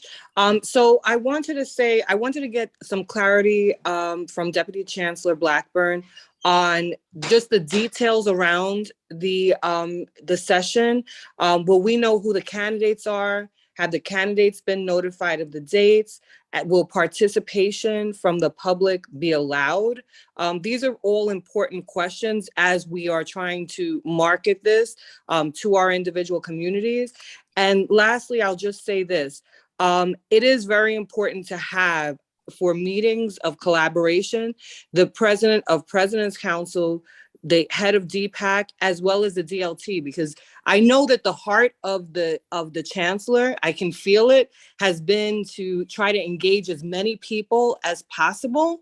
And the way to do that is make sure that those that are over their own constituency can get the message out. And so that would, I think, bring everything all to the same table. And it's bringing all of the parties that are, the intended parties at the same table at the same time, so that we can collaborate and just make this the best process possible. So if you could give us some details, because we've had people coming back to us and saying, are we going to be able to participate if we're a part of it? We're not really clear on that. Or just tell us a little bit more about what this process is actually going to. Let me say this before Dr. Blackburn responds, and I certainly appreciate your question as well, and appreciate the spirit in which you raise it. Because I get a little frustrated. The folks in my office now know I'm a little frustrated right now, right? Because the whole intention of all of this was specifically to make sure that parents are involved. And I'm like, everybody should be involved. But I will tell you, and this has been a little frustrating to me, we've spoken to some CEC presidents directly who have said, this is our process to run. It is mandated. They said, we know a lot of other people want to be involved, but it's ours by regulation. So that's what I'm saying. If it's in the regs, it's got to be super clear, right? I know a lot of other groups want to be in. And in order to try to deal with all that, we said, at the very least, we were going to have 2 meetings. One is a town hall. Everybody can come, right? And then there's a follow-up one as well. But I want to double back because I'm a little frustrated that we don't have complete clarity. And what I mean by that is, if the regulation says that it is the CEC presidents who are supposed to be responsible for the DC-37, then I have to do that. And then if everybody else wants to participate, they can participate in the larger town hall forum, which we're going to do anyway. But what you're suggesting to me is that it's not just the CEC presidents, even by regulation. Mm-hmm. That's what I want to get clarity on. And once I do, then we'll make whatever adjustments that we need to make. I know I actually have to run. I'm sorry, I didn't get time to spend on a lot of stuff, but I'm going to leave Dr. Blackburn with you in the next several minutes. But we're going to get there, everybody. Just trust me, okay? We're going to keep pushing through. We're going to work through. These things are not easy, but we will make it. Thank you so much for the question. Dr. Blackburn? Yes, sir, Chancellor. So the Chancellor addressed several of the pieces. So yes, you will receive the names of candidates that are coming in front of the town halls and the C-37s. That will happen. And I think you asked, everyone will be able to participate in the town halls, right? And the Chancellor said we're going to get additional clarification, but we've looked at the C-37 regulation quite a bit. I can say, whether we like it or not, it explicitly speaks to the leadership of the CEC, in this process. But we're trying to open it up to as many as possible, really to all. I need clarification, because it technically is district leadership team is part of the process of the C-37. It's not just CECs, it's all the stakeholders. Just like the school leadership team is not just the parents, it's all the stakeholders are in the process of hiring the superintendents. So district leadership team has President's Council, High School President's Council, CEC president, and the DPAC. Those are the parents that sits on the district leadership team who has a say in the hiring of the process. So to say that CEC as only takes the lead is district leadership team is taking the lead because it represents all the district, all the stakeholders, including the UFT, the DC 37, the principals. That's how normally the process are So- going, but we could have more of a discussion off table, yeah. but off table with this, because I think we spent a lot of time. I think it's important that we have this discussion so it'll be clear across the board. But regardless of whoever takes the lead of town hall, the other parent leaders are supposed to be part of that process of engagement, you know, not right. So if it's on a CEC forum, it's fine. Let it be on a CEC forum, but President's Council and Title I should be also part in helping that town hall. It's not just the CECs, because all the other constituency has a say in who's hiring in the superintendency. Okay. Shirley, can I just interrupt? And CPAC, I'm sorry, but Deputy Chancellor, Dr. Desmond Blackburn has to go. He has a meeting at 11. I am happy to stay and continue the conversations, but I will just say that he and his team are following, Randy put it in the chat, the C37 regulation to the T. Just so that you know, Dr.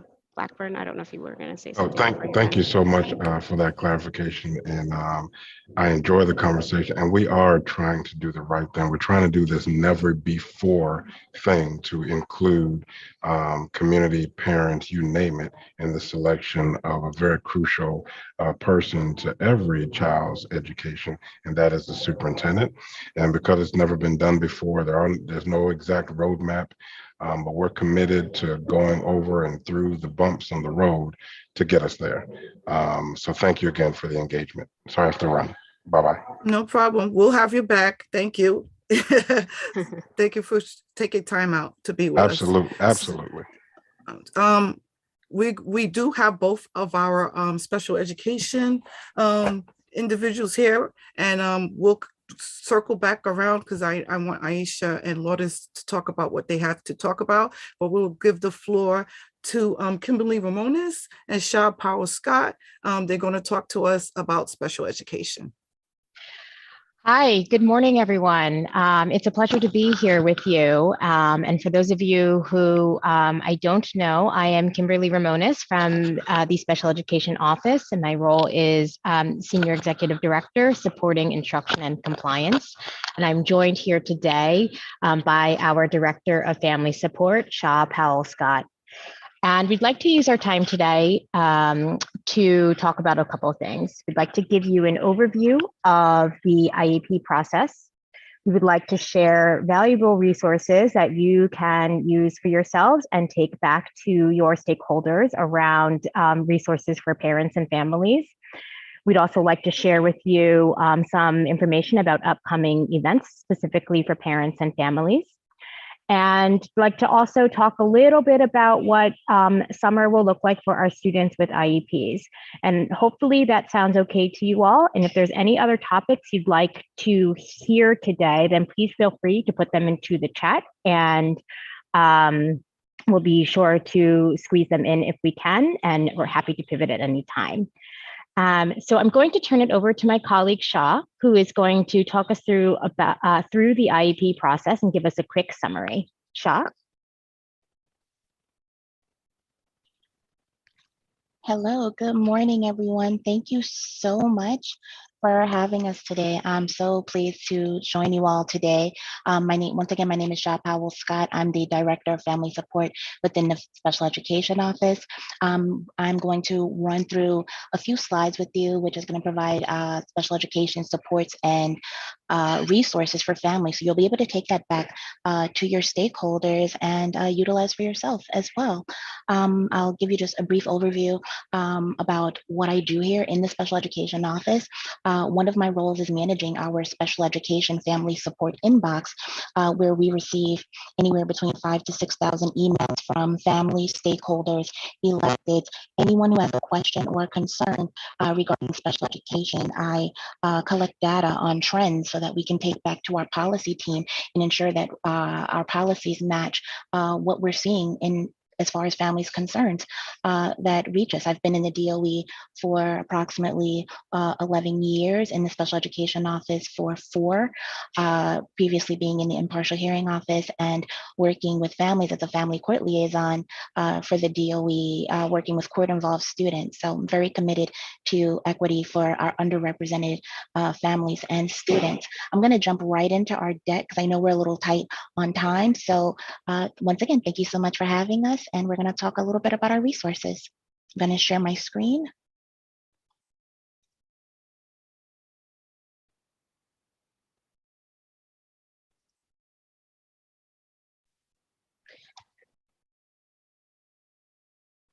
Okay. So once again, thank you all for joining us. I'll jump right in.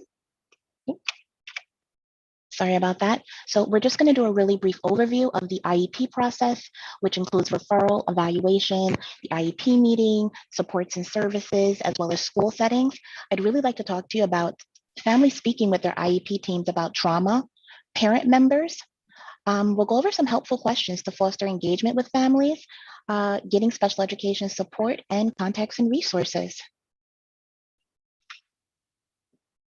How do we start the IEP process? We start by making an initial referral. If they clamor for like the information tomorrow, but this is essentially like holding up that because the next part. So a family would make a referral. That referral would be in writing. It may be made by the family or a DOE school official. That referral doesn't have to contain magic language. So I'm just going to preface that before we jump into all of these bullets. However, they should contain the concerns that a family has about their child's development, their learning and behaviors. It should indicate that they're actually requesting a special education evaluation. It should list any services that their student is currently receiving or has received, the child's full legal name and their date of birth, the family's contact information, and a preferred language if it's not English. What do we do with that referral? For our preschool age students, we would send that to our committee on special education, on preschool education. I'm just going to stop really quickly because I did jump over something. I am going to share this deck as a PDF. All of these links are live links. So everything that you see on the screen that's highlighted in blue is a live link that will take a family directly to that information. So jumping it back in, for school age students, the family would give that referral to their public school. They can email it, fax it, or actually give that referral to their principal or a staff member in the school. Our students that are enrolled in private, religious, or charter schools are not enrolled in school because they're being homeschooled. They would email or fax that referral letter to their CSE team.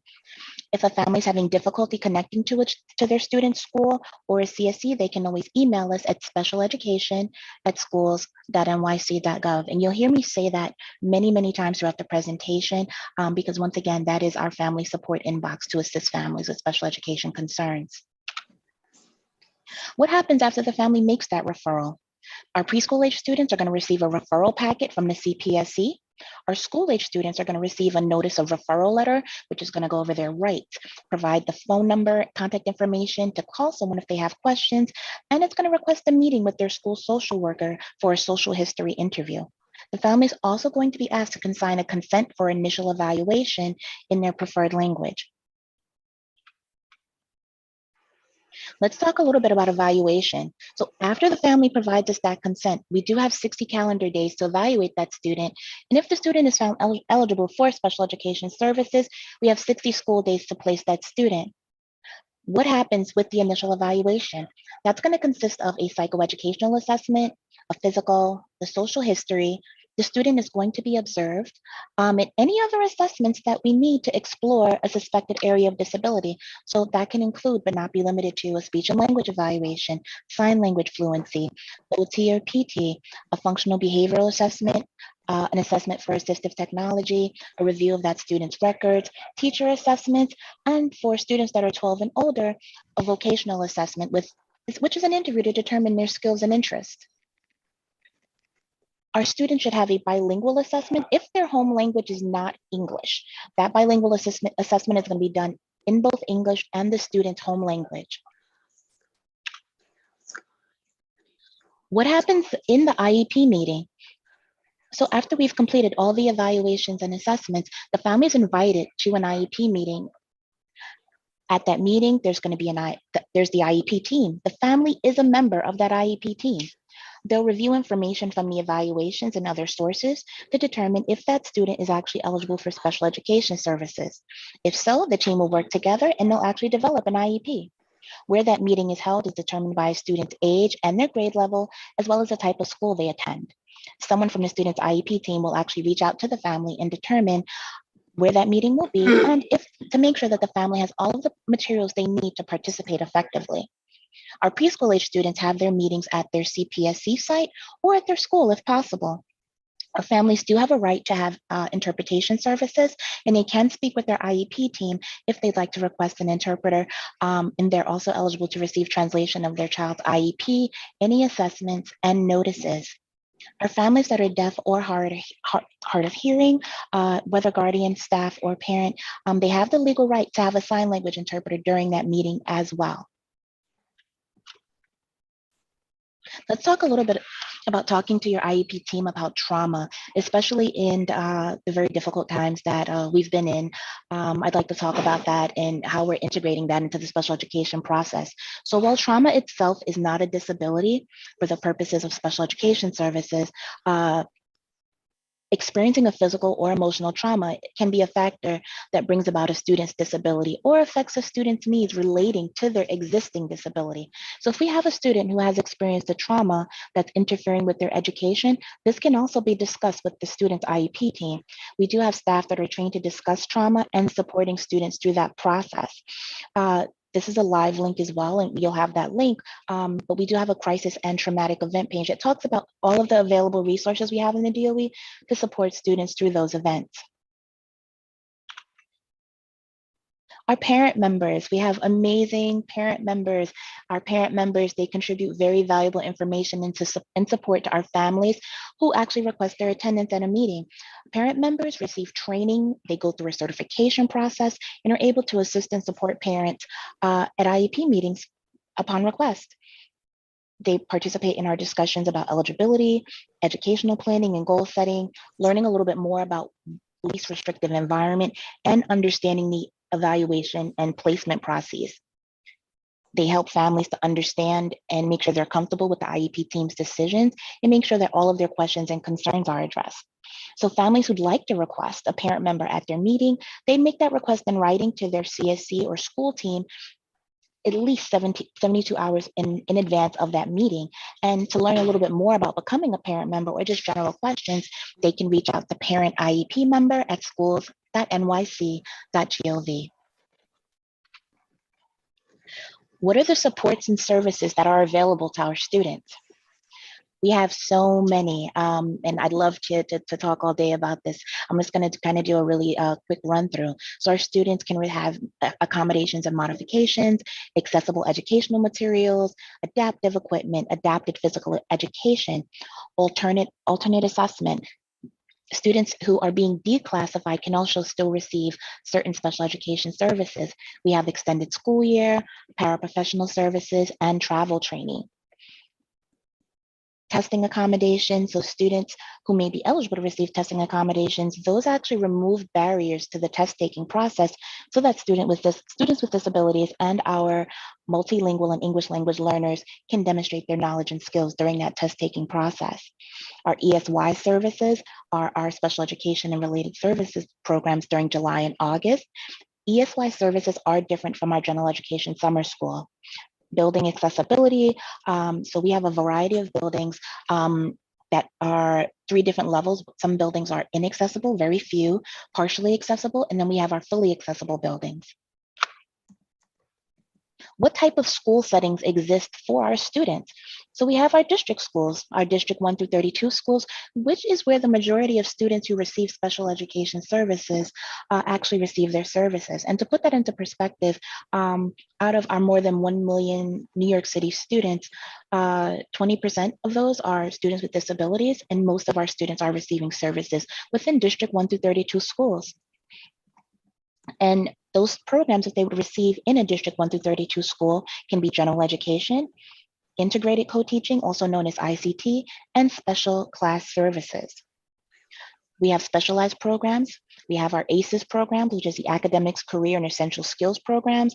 We have programs that specialize in autism spectrum disorders, bilingual special education, and we have our iRead program, which is an intent. Did you want to jump in? No, finish, and then I Okay. just wanted, I saw a couple hands raised. I'm sorry, I didn't mean to interrupt. No, it's okay.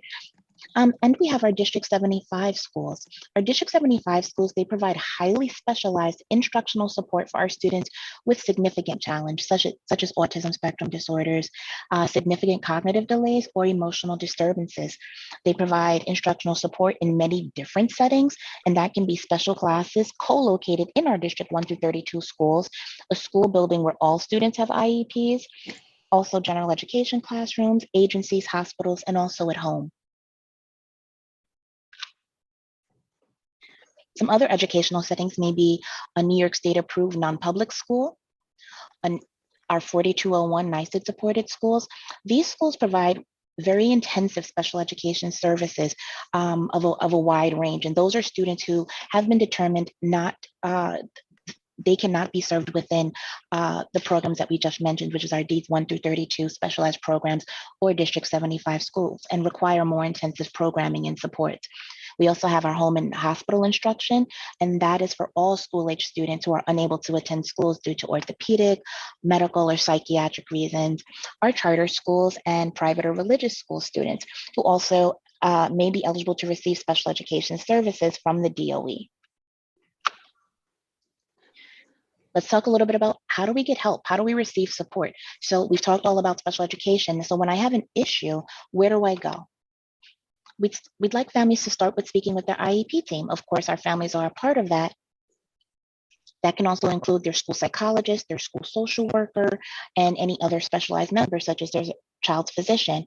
The CSE team, that would be for our students attending preschool, charter, or private schools. If we have issues that can't be resolved, or it seems very difficult to resolve speaking to the school or CSE team, you can get help from your district or your central office staff. For our D1 through 32 schools, that can mean our family support coordinators, which within the superintendent's office, and our District 75 team, who also has a leadership team which supports families. Our central office team, which is us. If the family feels that these concerns cannot be resolved at the school level, it can be escalated to the Central Special Education Office, and we implore families to reach out to us at specialeducation@schools.nyc.gov. I'd like to talk a little bit about some helpful questions to foster engagement during the IEP process. So a school team may ask the family, what brings out the best in your child? What are your child's strengths, their challenges, and their interests? What does your child like to do outside of school? What do you do at home to encourage positive behavior and learning? What does your child need extra help with? These are all questions that a school team may ask a family to learn a little bit more about the student and how they can support. For our families, some of those questions that can be asked of the school team: what are my child's strengths and challenges in the classroom? How do you support my child when they need help? Do you have examples of my child's work that we can look at together? Is my child learning and developing at a rate that's expected for their age? How does my child get along with other students within the classroom? Are there programs in a community that might help my child? Learning activities that I can do at home or within the neighborhood? Questions I can ask my child when we're reading together. How can I help my child if they're struggling with homework? Our families also have rights within the special education process. A family has the right to request mediation, and that is our confidential, voluntary process that allows families and schools to resolve disputes without a formal due process hearing. What is the formal due process hearing? That is an impartial hearing. At an impartial hearing, a hearing officer listens to both sides and decides if anything went wrong and how do we fix it. Families may also file a complaint with New York State if they feel that their school has violated a federal or state law. When reaching out to our special education teams or the school team, These are just an overview of information that's really helpful, whether this is coming from an advocate, a family, a school team, to always include the student's name, their date of birth, if there's a student ID number that you have available, direct contact information, and details are always helpful, as much information as possible so that we can help to resolve that concern. Who are the offices that actually work with us to resolve these concerns? That may be our district teams, our supervisors of school psychology, right now our borough offices of special education, us at the central team, our offices of school health, the office of pupil transportation, enrollment, admissions, early childhood. So there are many different hands that work together to resolve special education concerns. This is a list of contacts and resources. As I mentioned before, I'm going to share the deck as a PDF, and all of this information will be available there, but there's an email address for every single specialized team to support. And we'll go through that. We have our travel training team that works with high school age students with disabilities other than blindness to use public transportation. And we have a page that actually lists outside stakeholder resources that support students with special education needs. We have our transition and college access centers. We also call them TCACs. Our TCACs support students with IEPs and their families to navigate the transition from school to adult life. They have trainings, workshops, and many opportunities that assist students with the tools that they need to help plan for adult life. We have one in each borough. So I'd like to get to something that I think is the fun part of the presentation. We have our family guide and resource page. I'd like to talk a little bit about our special education YouTube series. I will actually take you to that page. And if I can just get this out of the way. So the New York City DOE, we have what we call our Beyond Access series, which is a YouTube page specifically dedicated to special education. So you'll find almost 100 videos that goes over everything we just discussed here. So you'll see we have very lengthy and very detailed videos describing all of the special education processes, as well as the very first video, which is getting help and support, which goes over everything we just talked about just now regarding contacts and how to receive assistance when there's a special education concern. This is our special education family resources page where that information actually lives. And you'll see that we have that information available as PDFs in our 9 DOE languages. Families will find our Family Guide to Special Education Services, which is a comprehensive guide detailing special education services.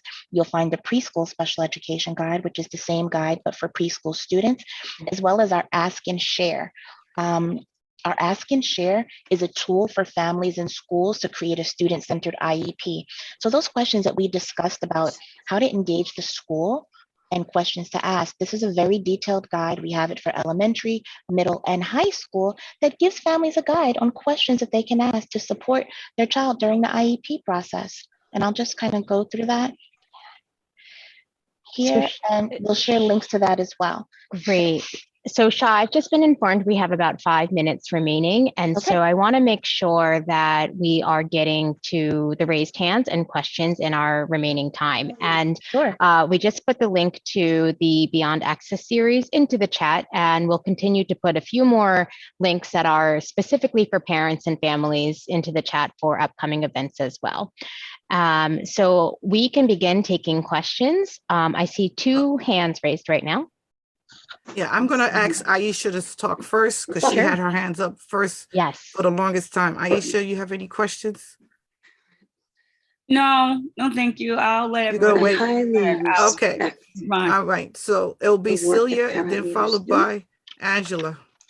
And so I was brave enough myself. Everybody please mute themselves. So Celia, you have the floor. Thank you, Madam Chair. Good morning. Yeah, good morning. It's still morning. Thank you, Ms. Powell, Ms. Powell Scott, for mentioning New York State certified parent members. In all the years that I've been a parent member, I have never seen a DOE presentation that included any information about parent members. So thank you, thank you, thank you, thank you, thank you. Also, I wanted to see if the process for intensive day treatment was going to be expanded upon in maybe another presentation, because I don't think that parents know how to get those particular services. And, COVID made it overly evident that there is a need for it. So I would like to see that expanded upon. And last but not least, D75 inclusion, which is where D75 students are in a general education class in a general education building, but they still have D75 supports. And right now, it is still a very bottom-up process. So the D75 principal has to go to the principal, the host principal of the building, and ask if that principal will allow several of our students to take classes in that school, along with the other gen ed students in the same classroom and not an ICT setting. So thank you. And hopefully we'll be hearing from you both soon again. Thank you, Celia. Angela from District 8, do you have the floor? Thank you so much. So this question actually comes from, concerns that I've been hearing from parents in the district, especially those with IEPs. So what will be done to ensure that students will be provided with the mandated services to prevent them from going through the impartial hearing process? As some of us know, the process changed 4 days before de Blasio left office, moving unilaterally the impartial hearing oversight to the oath office under the city of New York and under the mayor, making it no longer a truly impartial process. And I just want to elevate the fact that for those oath officers that are city officers, they're given a quick training and no exam like the ones who had so many years of experience. And so a lot of parents are expressing concern about this change. There is a bill 9287 that's currently out on this. I just am really asking, what are we going to do so that parents don't have to even go through this process whatsoever, to make sure that they are getting the services that they need? And secondarily, love the PowerPoint. If you could please put that in the chat or have that email to us, we'd love to be able to go through that. Thank you so much.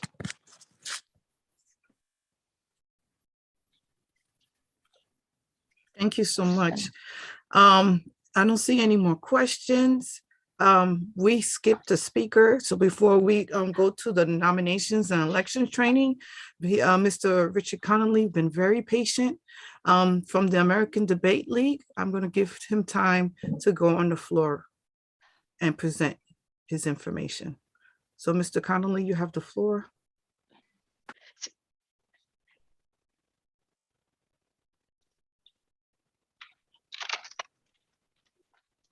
Okay, great. How's everybody doing? I guess you can hear me, right? Yes, and we now can. I think you can see me. Okay. Yes. And I appreciate that. So hi, just wanted to say good afternoon. It's great seeing so many people that I've seen over the years. So I see a lot of people here. So thank you again also for inviting me. So again, I'm Richard Connolly, director of the American Debate League. And I'm coming to let you know a little bit about us. We partner with schools throughout New York City, Long Island, Westchester, and now New Jersey. We like to bring the power of public speaking and debate to all children. So we work with children from grades 4th to 12th. Our mission is to help children become better thinkers, speakers, and leaders. And our core belief is that debate actually changes lives, and it does. It actually helped change mine. So the American Debate League, what we do is we sponsor debate circuits in each borough. And in May, we always have our American Debate League championships, which over the last about 5 years has been sponsored by the the wonderful New York State Senator John Liu, who's a great supporter of the American Debate League. He's attended some of our events as well. We appreciate that. This year, we've been beginning to truly focus on our borough circuits, which means we have a circuit in every borough: Queens, Brooklyn, Staten Island, Bronx, and Manhattan. And we believe that's best to have district-wide tournaments to help build camaraderie and competing throughout the district. So one, we have our borough districts, our borough circuits, then we do districts. We've been hosting district tournaments this year and over the past years, but mainly this year. We've hosted our first one this year live in District 32 in Bayside. We've been holding, we held a tournament. It was wonderful. We're going to host one in District 24 that is helped sponsored by Council Member Robert Holdman. And we also, I see Ms. Harris, we're trying to put a mini District 4 tournament together that we have, because we have some District 4 schools. Now, as far as our District 32, we're going to have our championships live in District 32 in the heart of Bushwick on June 8th. And we'd like to, we're going to send information out to mainly the superintendents and some president's councils, because this is an idea that we want to continue and foster throughout the city. We have our borough circuits, we also want to have our district ones. And also what we do is, we do this by establishing after-school debate teams, but we also do in-school residencies where we provide professional development for teachers, and we do virtual visits to assist, and they can bring it to their children, not just straight debate, but the residencies really focus on public speaking, because all of our kids need it. So many people say, well, I don't know if I want our kids to debate. They might not want to debate, but no one can tell me, especially everybody here, that public speaking isn't what kids need. Okay, so I'll be emailing to the schools this week and next week to talk about joining, because we are recruiting schools for next year, 22-23 year, to join our American Debate League and their borough district, their borough debate circuit. And I'm almost done, but some of the final thing, which I'm so happy, our summer camp, which we always have last year. I'm so, upset that obviously we had to do virtual for the last 2 years, but we had 400 to 500 students at our Queens College summer camp in 2019. We had wanted to have 600 to 700 in 2020. Obviously we couldn't, but this year will be our last year full virtual. Next year, we want to be live throughout the city. We want to be in every borough to give students that college experience so they can learn the power of debate, but also go to a college. Think about it. We know the statistics, children who visit colleges, right? As well as children who have books in their home, the likelihood of them matriculating and going to college increases. So with that, we want to offer over 200 full scholarships for our virtual camp. We're going to be emailing to all of the schools, the parent coordinators, and I really also want to email to the CCs and the president's councils. So the president's council presidents can disseminate it through their schools. And again, we're hoping to host live in 23, and we'll let you know that. But 200 scholarships for our virtual summer camp. And then also, as far as being, we don't just we work with schools, but we like to be a community partner. So if you notice at many events throughout the city, you'll see the American Debate League, not everywhere because the city's huge, but we like to be there. So we like to work at back to school events. We've been shout out to District 18, shout out District 29, shout out to District 4. We've been at their back to school events, history fairs, 29 science fairs, and also partnering with MBK chapters. So we've done that with Queens high schools, particularly Queens North, and we've done that with District 17. We actually brought them to Queens College to have an event. So we want to work with more MBK, and we truly believe, I truly believe in being a community partner. So to end, I'd like to say that going to CECs throughout the city and promoting debate, it's not just a cool activity kids get to talk. This is an activity that truly changes lives. And I've seen it. I've been doing it 22 years. I've been teaching debate first as a high school history teacher, and this is what I do full time. It's an activity that increases their confidence, works on social emotional skills, increases testing scores, peer engagement, and everything. So I just want to say thank you. I'm going to put my information in the chat. Remember, this is a lifelong skill. It will help them in their academics, K through 12 and then in college, but this is lifelong. What are we all doing here? We're all out of school and we're here talking, debating, you know, going over issues, and that's what we want our children to be prepared for this century, right? So thank you. I'll put my information in the chat, and I'm open for any questions that anyone might have. I'll put my information in the chat. Okay, so we have one hands up. Selena, you have the floor. Thank you. I just want to say it's an excellent program. I always thought that every school definitely should have a debate club. It teaches kids about conflict resolution if they have any, how to deal with it.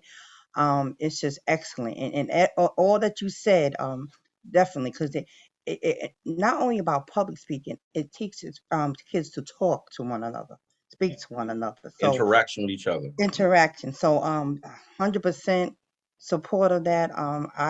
I'm gonna take information to see if I can include you to come out to Staten Island. Now I in would love Berkeley, so to. maybe a little easier, but so just I'm definitely gonna reach out to you. So thank you for being here and love your presentation. Yes, and by the way, CSI is qualified for all championships. We're hoping to do a tournament at CSI, International Studies, right? Yeah, we just that's a good school, powerful. Yeah, Yes. we're with them, and they started this year, and we're looking to work with more Staten Island schools because you are unique and you are like everyone else at the same time.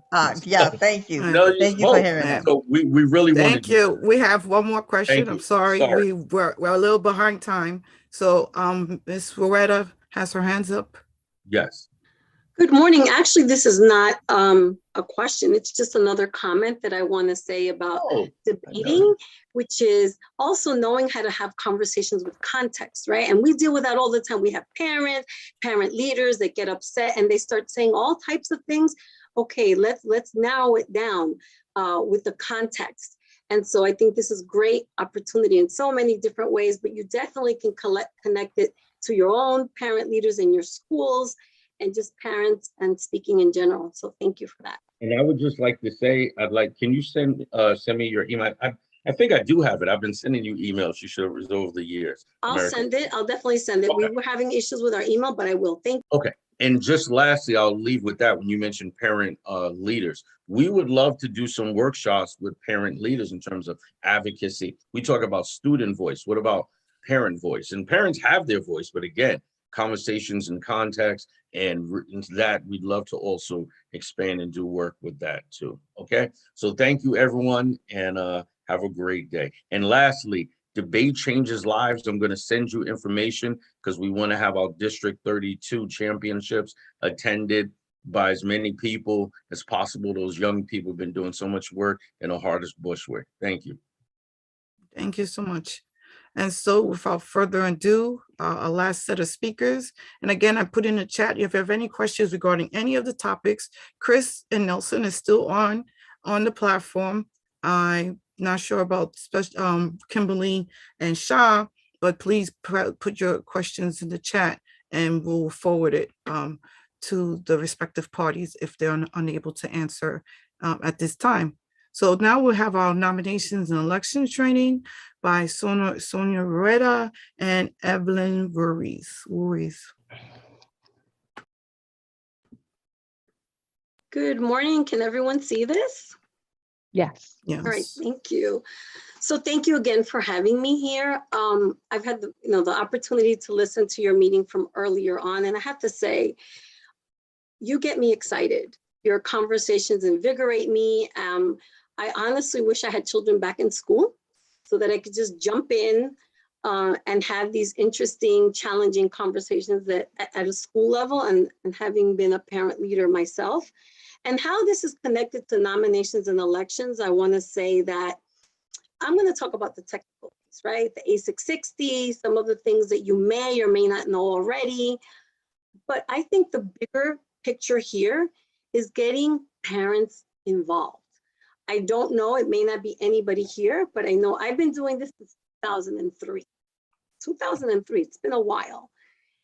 And the biggest challenge, especially in the past 2 years, is parent leaders say, you know, parents aren't coming out. They don't want to join, they don't want to run, we're doing elections, maybe we get one position. And so to me, that is the bigger focus. And I'm hoping that is the bigger message is, what are we doing to get parents even interested, right? Forget about getting excited. I'm excited, but that's just my nature. I believe a lot in community involvement, advocacy, but even parents interested in even knowing what you're doing. And so if there's anything that you leave with, you can always get the slide, look at A660 is, what is the connection? Because nominations, getting parents elected, getting parents to show up is, let's keep it real. Like, what isn't it for me? That's how parents are gonna look at this. Why am I even here? And many of you even expressed earlier today, I think someone from the Bronx said, you know, we're overwhelmed. Can there be extensions? There's so many things going on. And talking about the C37 process, and there's trust, right? There's trust issues, there's uncertainty. But I do want to kind of start off with the chancellor saying this is a new day. And I've been around, as I said, for a while. I've seen the involvement of different groups. I want to leave or start off with this is parents at the end of the day with all the different groups that are out there is you need to have a voice and find a way to unite that voice. Seeing the disenfranchisement trickles down to your school level. And when parents see that even parent leaders at their school are disenfranchised, why would I want to join? And so I really had to say that because I think this is an amazing group that really captures what you do at the school levels, right? You bring information like special education, you're transparent, you have challenging topics. So you want to be able to kind of make that connection at the school level. I had to say my little piece on that before we actually talk about the nominations and elections technical conversation. I want to introduce real quick Evelyn Ruiz, who's here somewhere. Hi. Yeah, I'm here. Hi, I'm trying to get my camera to work. I'm having trouble with my camera. But hi, I'm Evelyn Ruiz. I'm the Family Support Coordinator for Queens South, District 27, 28, and 29 high schools. I started out with the CEC, District 25. I started there 2010. I worked till 2015, and I've been in this position since 2015 as a Family Support Coordinator. I just want to thank you, each and every one, parents and families that are here. And I know we're winding down the year, but for some of us, it's just going to get, started because we have to do it again in September. But thank you for being here, and I hope you enjoyed the presentation. Yeah, and Evelyn, thank you. And I think for some of us, we're getting started or we've never gotten off that roller coaster, right? You're trying to get off and you're just still going. And so, yeah, so it's time for elections. It's time to get parents excited. But I always tell parent leaders when they come to the sessions that I offer at the beginning of the school year, you start elections at the beginning. You start getting your parents interested in the position from the beginning. And how do you do that? You do that by even how you present yourself as parent leaders. And I get it that we're tired. I see it when I go to elections, but it's almost giving it like that last stretch. Like, yes, parents, we're excited. You can do this. We can do this together. And so when we talk about elections, again, this slide comes directly from the Chancellor's regulations, and I'll be more than happy to share it with Ms. Shirley, and she can share it with the rest of the group. One thing I do want to remind parent leaders, and again, I am probably preaching to the choir, right? But the choir, sometimes we have to hear ourselves sing to make sure we have that right note.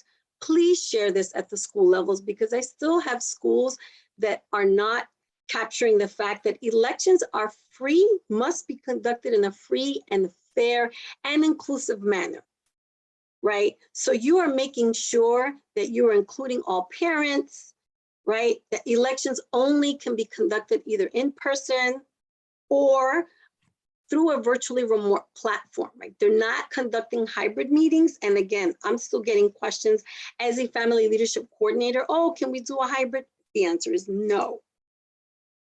There shouldn't be any undue pressure or coercion exercised by anyone right? And I have some situations where, well, the principal's saying we can't meet, or the parent coordinator is, or, you know, the teacher saying that school officials are prohibited from direct or indirect interference from your elections, right? This is your body, the parent memberships. Now you can reach out for support. If you have questions, you have President's Council, you have other parent leaders, you have this group right here, your family leadership coordinators, but ultimately it is your group, the school's parent body that is running these elections. The nominating committee or executive board, again, and I just said that, can request guidance, and I will stop intermittently. If you have any questions or Ms. Oben can read them, I can't, and please Shirley feel free to chime in because you are part of the triad when we do these elections trainings. I'm gonna kind of go a little bit fast through these slides because again, you may know a lot of this information, but please tell me to stop. But we need to start off, I'm gonna talk about the term of office, but your bylaws, right? Your bylaws and the chancellor's regulations should be side by side when well, they should be side by side at all of your meetings, but especially at elections, because that is what you're following. You're following the guidance, you're following, so where does the term of office come from? Term of office are elected to serve 1 year. It's a 1-year term, and you start when? You start July 1st. I have some parents that get excited. We just did an election. Oh, I can't wait to start September. And no, you start July 1st. You can start July 1st having conversations and you end June 30th of the following year. So that means that school's closed, but you may still have to wrap up some business. You have up until June 30th. If you have co-officers, they must be held, all offices must be held by a single person unless, again, your bylaws explicitly allow for co-officers. The bylaws may allow, but must not mandate the sharing of offices. And again, rule of thumb is look at your bylaws. That's gonna always be the rule of thumb. I still have parent leaders that can't find their bylaws and we're already in May. So you must follow your bylaws. Co-officers must run together as a slate in order to serve together. And again, these are just tips that may be kind of in the back of your mind somewhere. Remind your parents at the school level, right? It's not where I'm running separately and Shirley's running separately. And oh, you know what, let's just kind of together because I have the top votes and Shirley has the second highest. It doesn't work like that. You're together on a slate. And upon resignation or removal of a co-officer, the remaining co-officer must choose whether to serve alone for the remainder of the term or resign, right? That's the key, or resign, so that the position can be filled by succession. And again, I'm always going to refer it back. Is there language in the bylaws that talks about succession? Right? Because sometimes we want to help parent leaders and we say, well, you can do it through succession. And then when you look at their bylaws, it's not explicitly indicated. So you want to be able to remind your parent leaders of this. Evelyn, did you want to talk about the bylaws? Sure. So the election and PA-PTA offices, this is being continued. The provisions to be included in the bylaws. The PA-PTA bylaws must specify how elections will be conducted. The following processes must be outlined in the bylaws.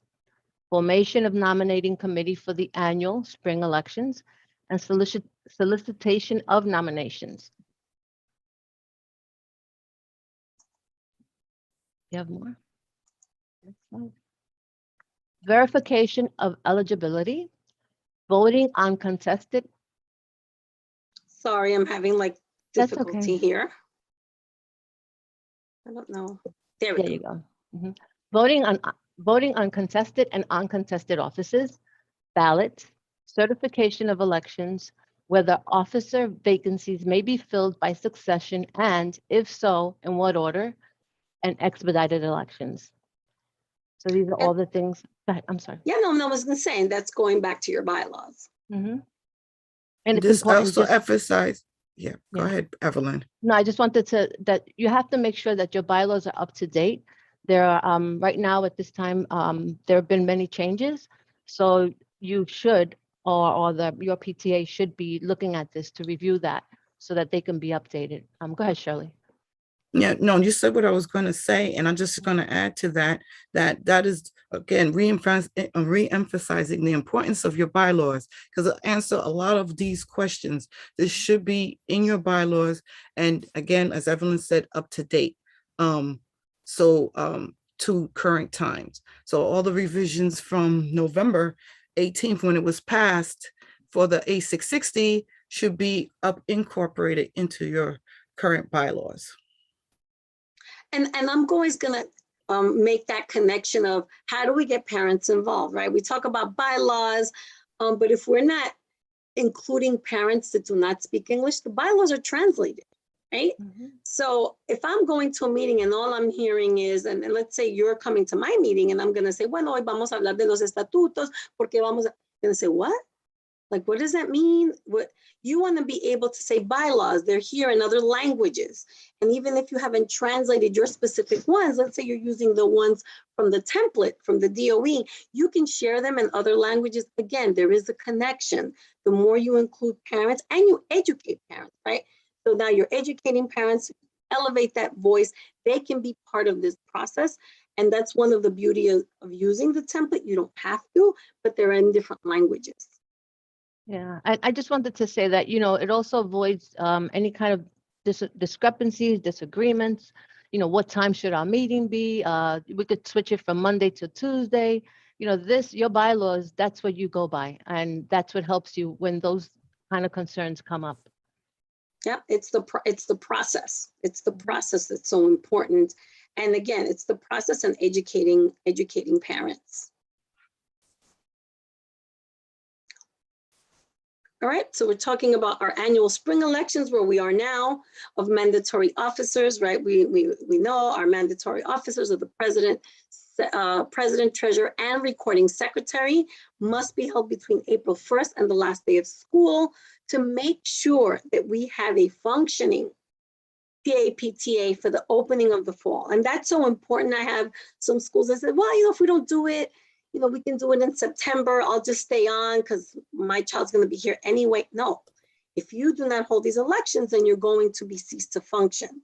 So you can reserve offices for fall elections, right? To accommodate those parents of incoming students, which those incoming students or those parents of incoming students are the ones that are excited, right? Whether it's those kindergarteners, 6th grade or 9th grade parents, you can do that if your bylaws allow for that non-mandatory officer position. But those mandatory positions, the goal is to get all 3 in during spring elections. This is key. We've mentioned this quite a number of times. It's been in the regulations and it kind of goes over people's head. By April 1st, the principal should have already been notified of the actual election date by April 1st by the executive board. If the principal has not been notified, then he or she may request, right, an election date from the president and say, hey, I haven't heard from you. When is your election date? If the president fails to respond within 10 calendar days, then the principal must notify all parents at the next general membership meeting. We don't have a date yet, right? Because remember, you're answering to your membership. So parents need to know, again, you're educating them as well. If the PTA has not set an election date by May 1st, the principal must notify the appropriate superintendent, which is usually the family leadership coordinator at the district office. And I know that I send out an email and I nudge everybody. I nudge my parent leaders, parent coordinators. Do you have a date? Because we're already in May 11th. And those that don't have a date, how can we support you? What's going on? Notice, again, I'm going to kind of go a little bit quick through this. It's the standard MO, right? You must send the parents a letter at least 10 calendar days prior to any election. If quorum is not met at the election meeting, a second election meeting must be scheduled, and then a written notice of the election meeting must be sent to all parents at least 5 calendar days prior to the election. What's key for me here, and again, I have the pleasure of supporting parent leaders and supporting parent coordinators at schools in this process. The key thing is this. There are parent leaders that say, well, I sent the letter to the school, right? Because the school will help support and disseminate the information, 10 days. But if you go further into the chancellor's regulations, the principal has 24 hours to review any material only for appropriateness, right? They're not editing, they're not changing. So if you're giving the letter in 10 days, now the principal has 24 hours. You've already lost that 10 calendar day window period. So what I tell all parent leaders is, if you're planning ahead of time, right? You're meeting with your executive board, you know when your election is happening. And this is actually true for all notices.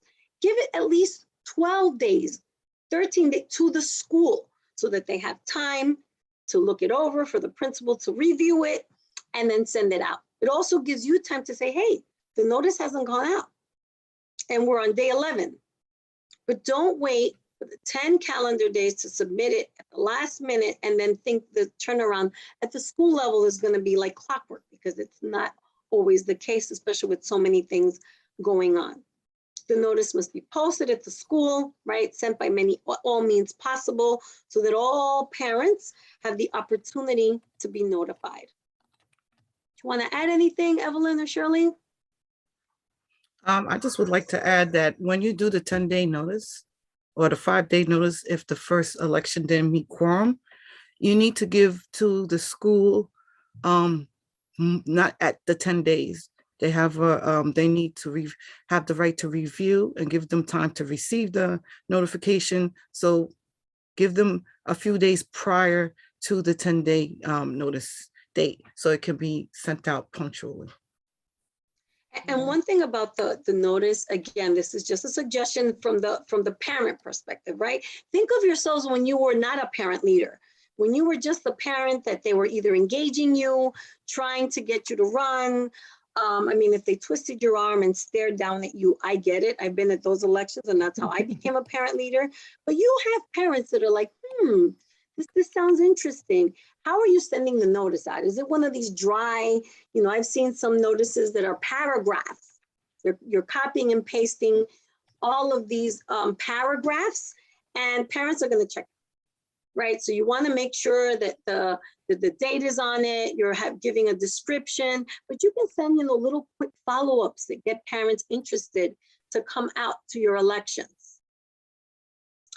The executive board must create the notice, right? And we already said, submit it to the principal, the parent coordinator. I'm not going to go over this again with 10-day notice. The principal, the parent coordinator must distribute it promptly. So now if you've given them notice, that 11th day, you need to be nudging. Like, is everything okay? The notice hasn't go out. Remember that 10-day notice. Because then if the opposite occurs and they're sitting on it, then that's a whole different conversation. I'd rather have that conversation than support that than when they speak to parent leaders and say, oops, we sent it on the 10th day. And again, that's a lot. There's a lot going on for parent leaders, but it's also about being structured. I always refer to parent leaders as this is your organization, right? So you hopefully are organized so that you're not falling into some of these pitfalls.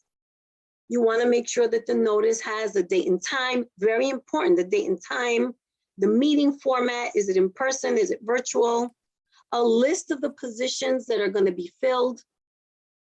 A statement that the only qualification for all offices is that the candidate be a parent, legal guardian of the child, and the ways by which you can become a candidate. But again, and this is just me, I'm not saying this is what you have to do. I think it's kind of like a best practice. You want to be able to, at a minimum, send this notice, right, with this information, date, time, positions, but you don't have to get lengthy and make it overwhelming, because again, parents may tend to tune out, especially if parents don't even really know, even though it's May, what you're doing, what your role is as a PA. And you can always send follow-ups. That 10-day notice doesn't have to be the only way of reminding parents that elections are coming. For expedited elections, a statement that all nominations will be taken from the floor. So this is not the spring election, right? Expedited is when we're doing elections, nominations, everything on the same night. Candidates' names may only be included if nominations are already closed. So some of your schools close their nominations. They don't reopen them. They don't take nominations from the floor. Those candidates' information may be shared. Term limits, if they're included in the bylaws, this to me is key. Date that the notification was distributed. I'm very much about documentation. So make sure that there is a date on the notice when it was distributed to all parents, because then there's no discrepancy. I've had parents call me and say, well, it didn't go out with a 10-day notice. It has the date on it. And I'll say, no, look at the bottom, look at the top. That's very key, especially when we talk about grieving elections. When an election is grieved, it can only be grieved on these technical pieces, not about this person got voted in and everybody doesn't like this parent. But if it was done fair and square and all these technical pieces are followed, including date and notification, the election will stand. Yeah. Can I just add, I'm sorry, with the Please, no, sending out please of the do. notices, that that you make sure that you do the hard copy as well. You know, you backpack that hard copy and you have that in your files, because that could also become a discrepancy, that it was sent out through social media or something. How can I capture that date? So just to have that information in your office on file. Yeah, and I like the office on file, because if any of you, if we have high schools here or middle school, you know where those papers are going, right? So that may not necessarily work for your schools if you have the older students, but you should still, and I had the pleasure of being a parent leader for 6 years at the high school level. So I was not giving out papers. I tried it the first year because I was excited, and then I got creamed by the custodian because they were all over the place where they had to be. So you can just, keep a hard copy for your file. But again, multiple ways, especially those younger children, they get excited. They bring you papers. Oh, Mom, look, you can be the president. They get more excited than the parents do. Mm-hmm. And date the flyer, the notice. Yes. Again, determining candidate eligibility, the only qualification for offices is that the candidate be a parent of the child in the school, or a child in the 3K or pre-K program that's offered by the school under the jurisdiction of the community superintendent. But that's it. I get very disheartened when I hear some parent leaders, maybe in their best intentions, to say, if you're an accountant, we'd love to have you as a treasurer. No, I get it. There are some times where you wish you were an accountant, or you wish the treasurer was an accountant, but that's not a qualification.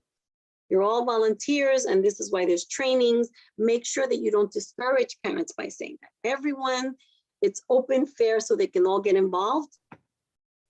The following categories of persons that are not eligible to run: DOE employees, even if they have a child in the school. And I get that a lot when I go and support elections or people call. If you have a child in the school, you're a DOE employee, you cannot run.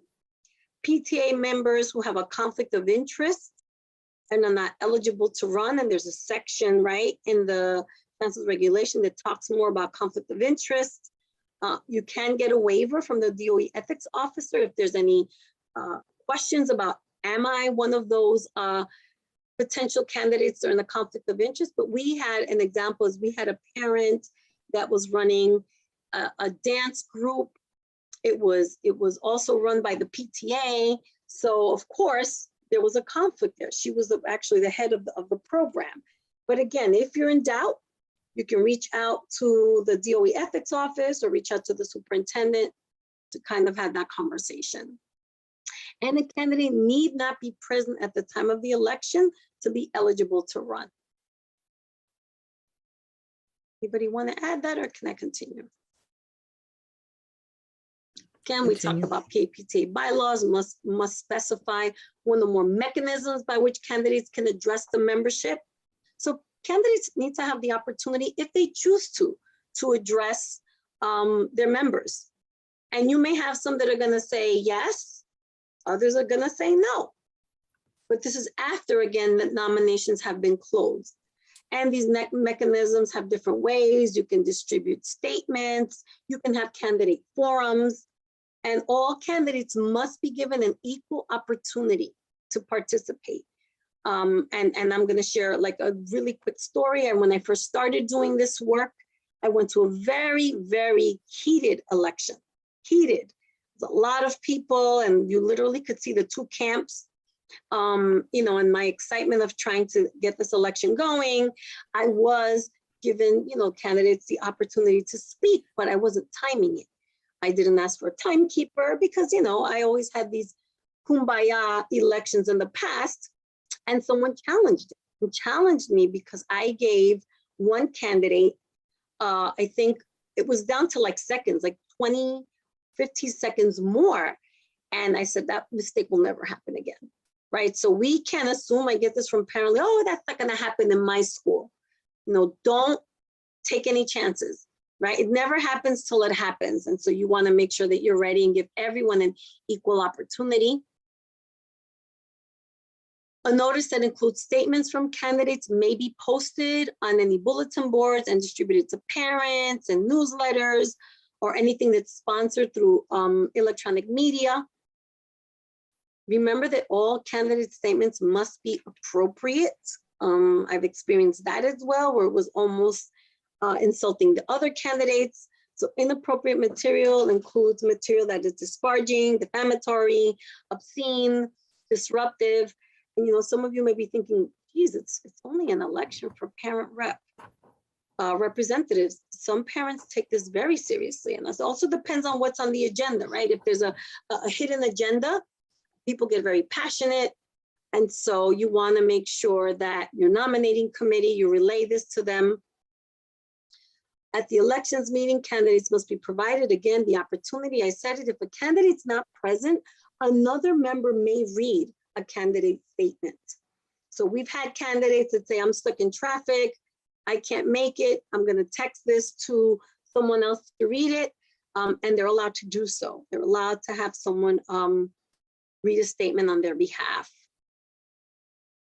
Finally, and regarding this, no materials in support of a candidate or a slate of candidates may be distributed or posted on school premises or on the school's website by any candidate, supporter, PTA executive board, PTA committee, even schools. I've heard this at some elections where you'll have, you know, you're trying to get people to run, and the principal or the parent coordinator will say, oh, come on, Miss Sonia, you know, you're great, or we can't wait for you to do this. You need to, that's not allowed. And sometimes it's hard for the if the nominating committee is running, because now you have to kind of say, principal so-and-so, you cannot speak, or that can't happen, right? Candidates who violate this directly or indirectly will be subject to disqualification. And you want to make sure that this doesn't happen. And I've seen it up until recently happen in some of the elections. At the actual election meeting, determining the voter eligibility. This comes up a lot. Only members of the PAPT at the time of the election are eligible to vote. It is a principal or school designee that must verify the individual's eligibility to vote prior to the distribution of ballots. This is not your role. It is the school's role. So you're running your election, you're doing everything else, but it is the school who is determining who is going to be the person that's eligible to vote. And the process to verify member eligibility must be determined in cooperation, right, with the school administrator. So if the nominating committee is doing their work, they're trying to find out what's going on, these are the candidates, and we want to make sure that everything's in place. You're going to have those conversations prior to the election meeting. Verification may include, but it's not limited to, the use of a unique verification code or a pre-registration process. Can I just chime in? Sure, of course. I can't see anybody, so go right ahead. The principal or designee, the designee in this case would be the parent coordinator. And if you don't have a parent coordinator, the school secretary, someone in that office that can verify the parent's eligibility. Shirley, did you want to add anything? No, not at this time. I'm just gonna go. So all voting must be done in person, right? If you're doing it in person or using your virtual platform, using a polling feature or voting by proxy, absentee ballots or email is not permitted. And again, we do a whole separate election technical piece if you need to do it virtually. Uncontested election is when there's only one candidate for any office. The membership may vote to accept that candidate by a motion, and the result of the motion must be included in the minutes. Let me just interject that the whole election should be recorded, or someone should be taking minutes. You want to make sure that it's documented. Contested offices, when there's more than one candidate for any office, this is where voting must be done by a ballot. For in-person voting, ballots must remain in the meeting room or in the principal's office with a documented chain of custody until all ballots have been counted and the election meeting has been adjourned. So I miss those in-person voting days. I know some schools are actually going back to that. Those ballots have to stay in one place where everyone can see it at all times. So seems like a long time ago, but it's now coming back to that. Yes. I just want to add that also the election chair, the note taker, and timekeeper to re-emphasize that it cannot be someone who is running for a position.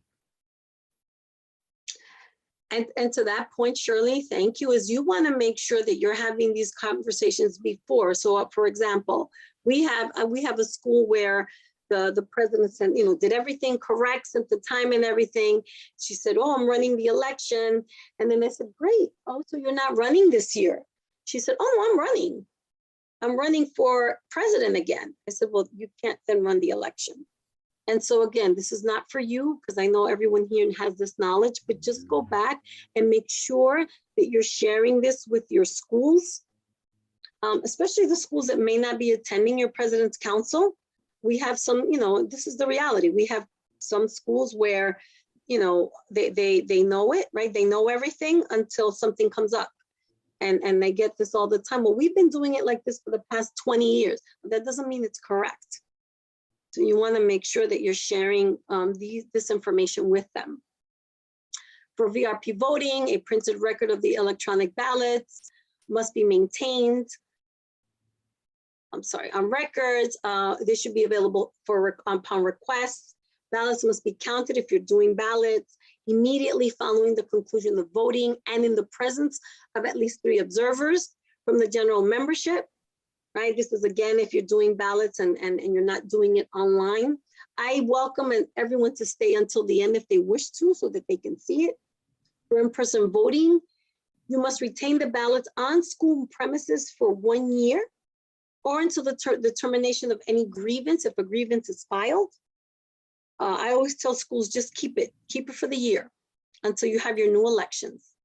For virtual platforms, voting, records of votes in the PTA election conducted remotely must be retained by the PTA for 1 year. Same thing. I think rule of thumb, you just keep it for one year for your records. If there's a runoff election, when 2 or more candidates are tied for the highest number of votes, a runoff election must be conducted among those candidates only. Whenever possible, runoff elections should be held at the same meeting. And I, whenever I go to support, I always have ask for a parent leader to be there with me. But if I'm asked because there's really nobody else or in an expedited election, we've had situations where a candidate will say, you know what, I'm going to take myself off the ballot and let Evelyn take this position. I just ran because I wanted to make sure that we had candidates. If the membership allows it, that's on the membership. But when they run off and we've had someone, nope, this is the process, we want to do it. We're going to both want to do the runoff election, then you, if at all possible, do it at the same meeting. Shirley, Evan, do you want to add anything to that? Frances had her hands up for the previous slide. Oh. Frances, you want to unmute and ask your question? Thank you, Shirley. I have a question. When it's time to, let's say, whether you do an actual ballot, is it okay? I mean, I know some of us have done it, but I just want to see what if there's an actual correct answer. When you show do we show how many percentage each person gets, or do we just say who won? So that's a great question.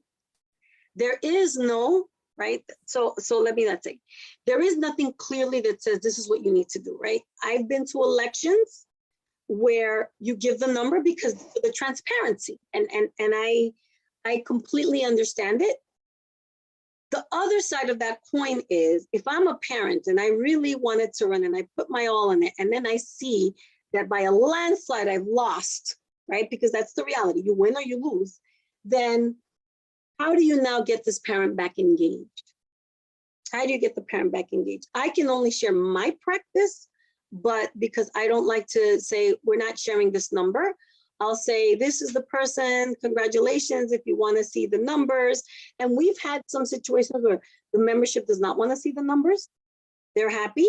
I have others that say yes, and I share the numbers. So I think that the quick answer is yes, you should share the numbers if they want to see it, because you're following a whole process of transparency. Just know that as a board, how are you going to then engage these parents? Even though you tell parents, oh, all parents are winners, we want to, engage you. I know that I've seen where parents leave defeated because it speaks volumes. I hope I answered that. I don't know if Shirley wants to add anything, or Evelyn. It's a tough one, but I'm so glad you asked that question. Yeah, it is. And again, we're in the service of our membership.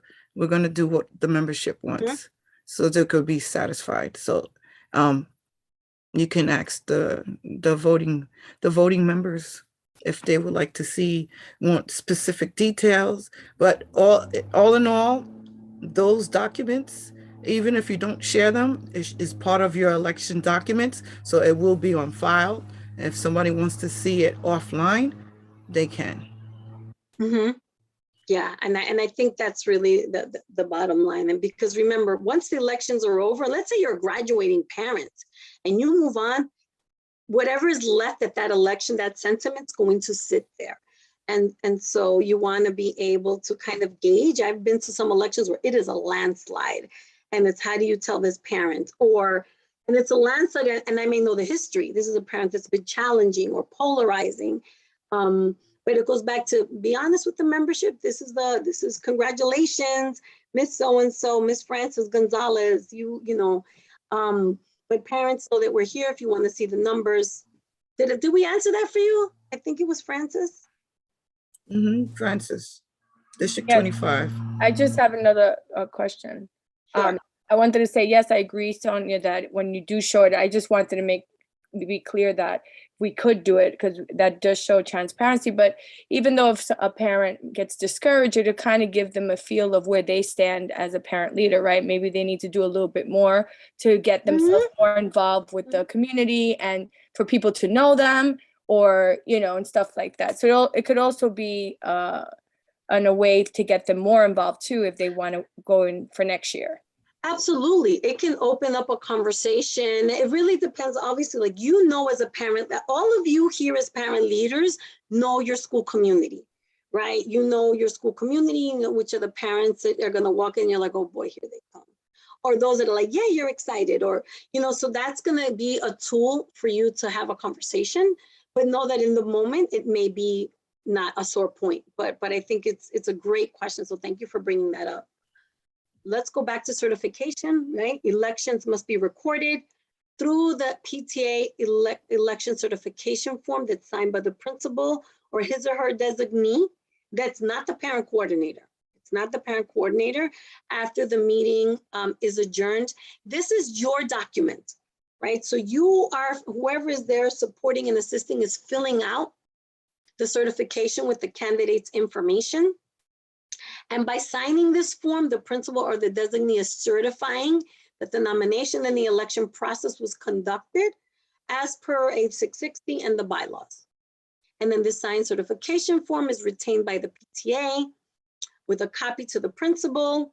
I always ask for one as well, because this is the form that then the district will use with President's Council to be able to hold elections. Right. Right, because we're certifying, right? We're making sure that Shirley, Evelyn, and Francis are actual eligible voters at the school level, each individual school.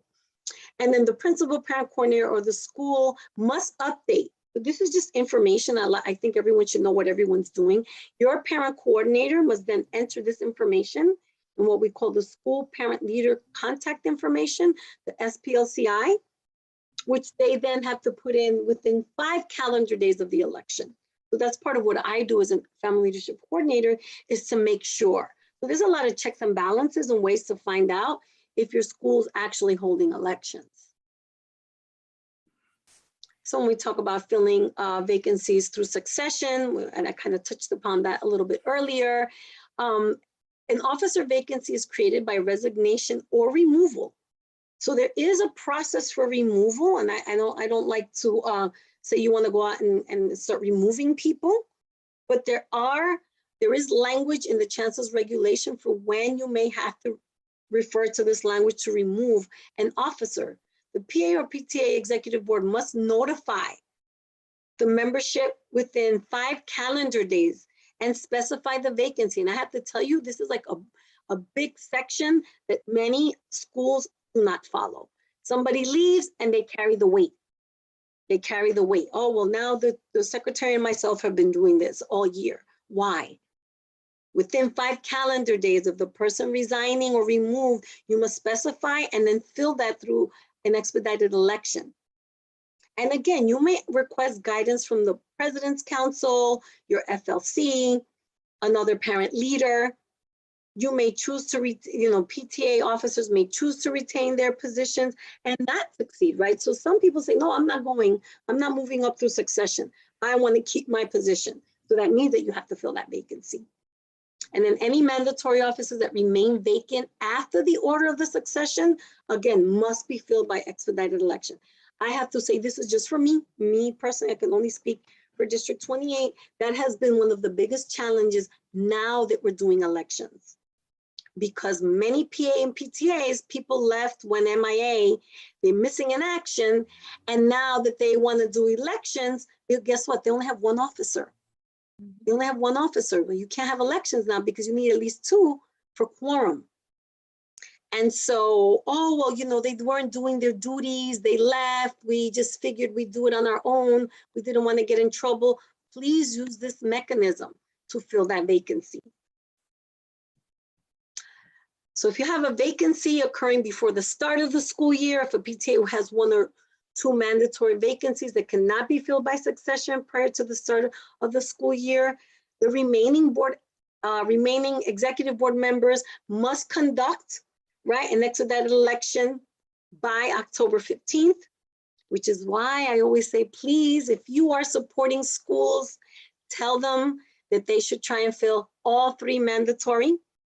I've had some parents and they challenge me and they say, well, technically, if we only do 1, we're good. Yeah, technically, but that doesn't mean you're going to start off your year with your right feet in place. And then if all 3 mandatory officers are vacant and cannot be filled prior to the school year, then now the principal, with the support of the districts and President's Council, if we have one hopefully in place, will then do expedited elections. And again, if there's vacancies after the start of the school year and cannot be filled, you're going to go through again that expedited election process. Any questions regarding this piece? Evelyn, Shirley, did you want to chime in or anything? No. Okay. Nope. Again, a lot of this is repetition, right? Expedited elections are required. Hold on, I'm sorry. No, sure. Sonia, there's a hands up of Sure. Brooklyn High School. Hi, thank you. I just wanted to ask a quick question. Principals, if there's not mandatory officers left and they cease to function, the principals can call for an election. But I want to clarify something. Can they actually run the election?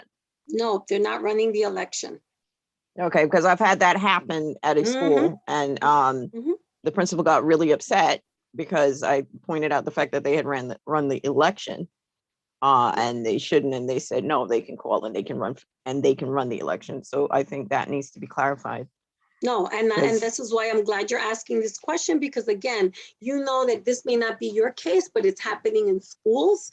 And that's why I started out from the beginning saying that there should be no interference, right? The principal is calling the election. Let me see if I go back to it. Let me see, do I have it here? The principal, right, must follow the process. So there's a process. They're reaching out to myself, right? Meaning the district.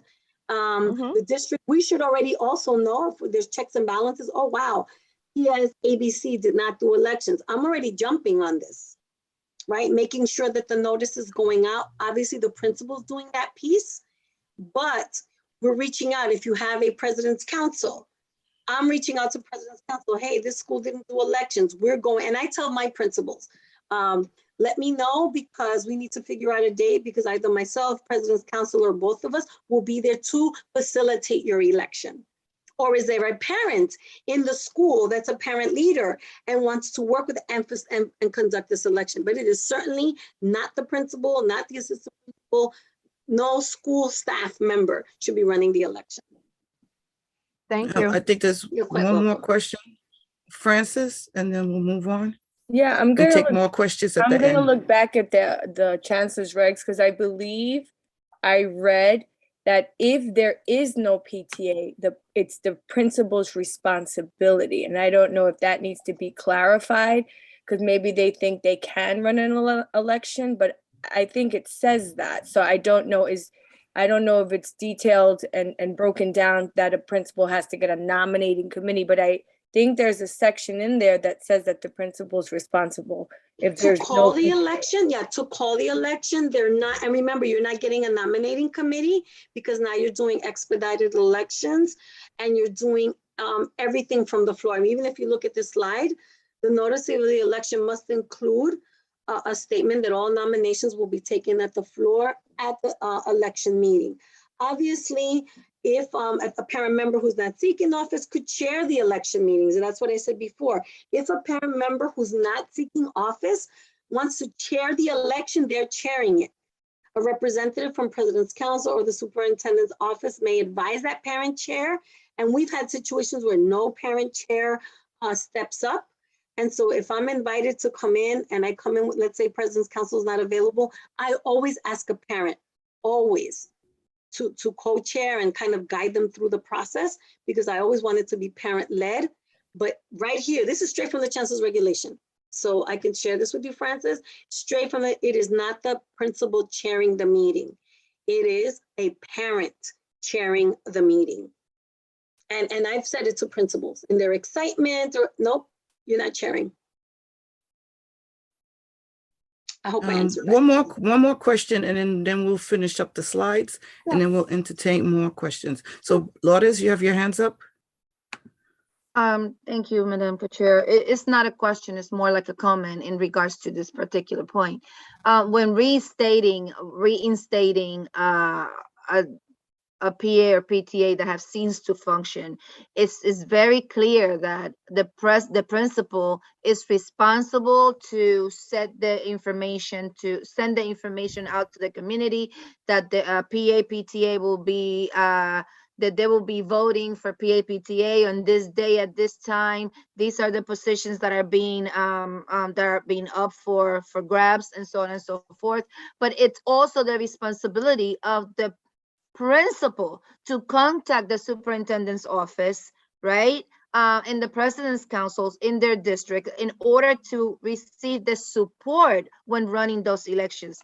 They do not, neither the principal or any designee or the parent coordinators are supposed to run any elections at any given time in any school for any PA PTAs. Thank you.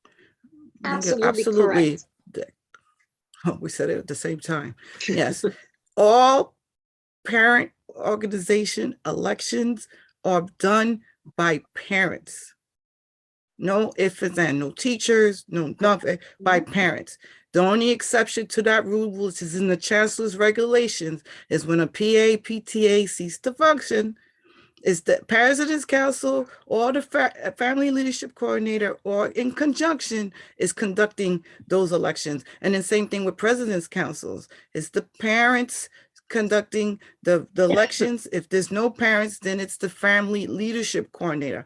No other DOE and the family support coordinator. No other DOE employee is doing elections, chairing an election. Absolutely. And I could only speak again for myself. Again, I've had the honor of doing this work since 2003. And also having been a parent leader, right? So I get to see it from all lenses, but making sure that for myself, when I get called in and there's really absolutely no one, because I've had situations where we don't have President's Council, right? Because we didn't get all the people in place for September. So now I'm going in there and I'll ask a parent.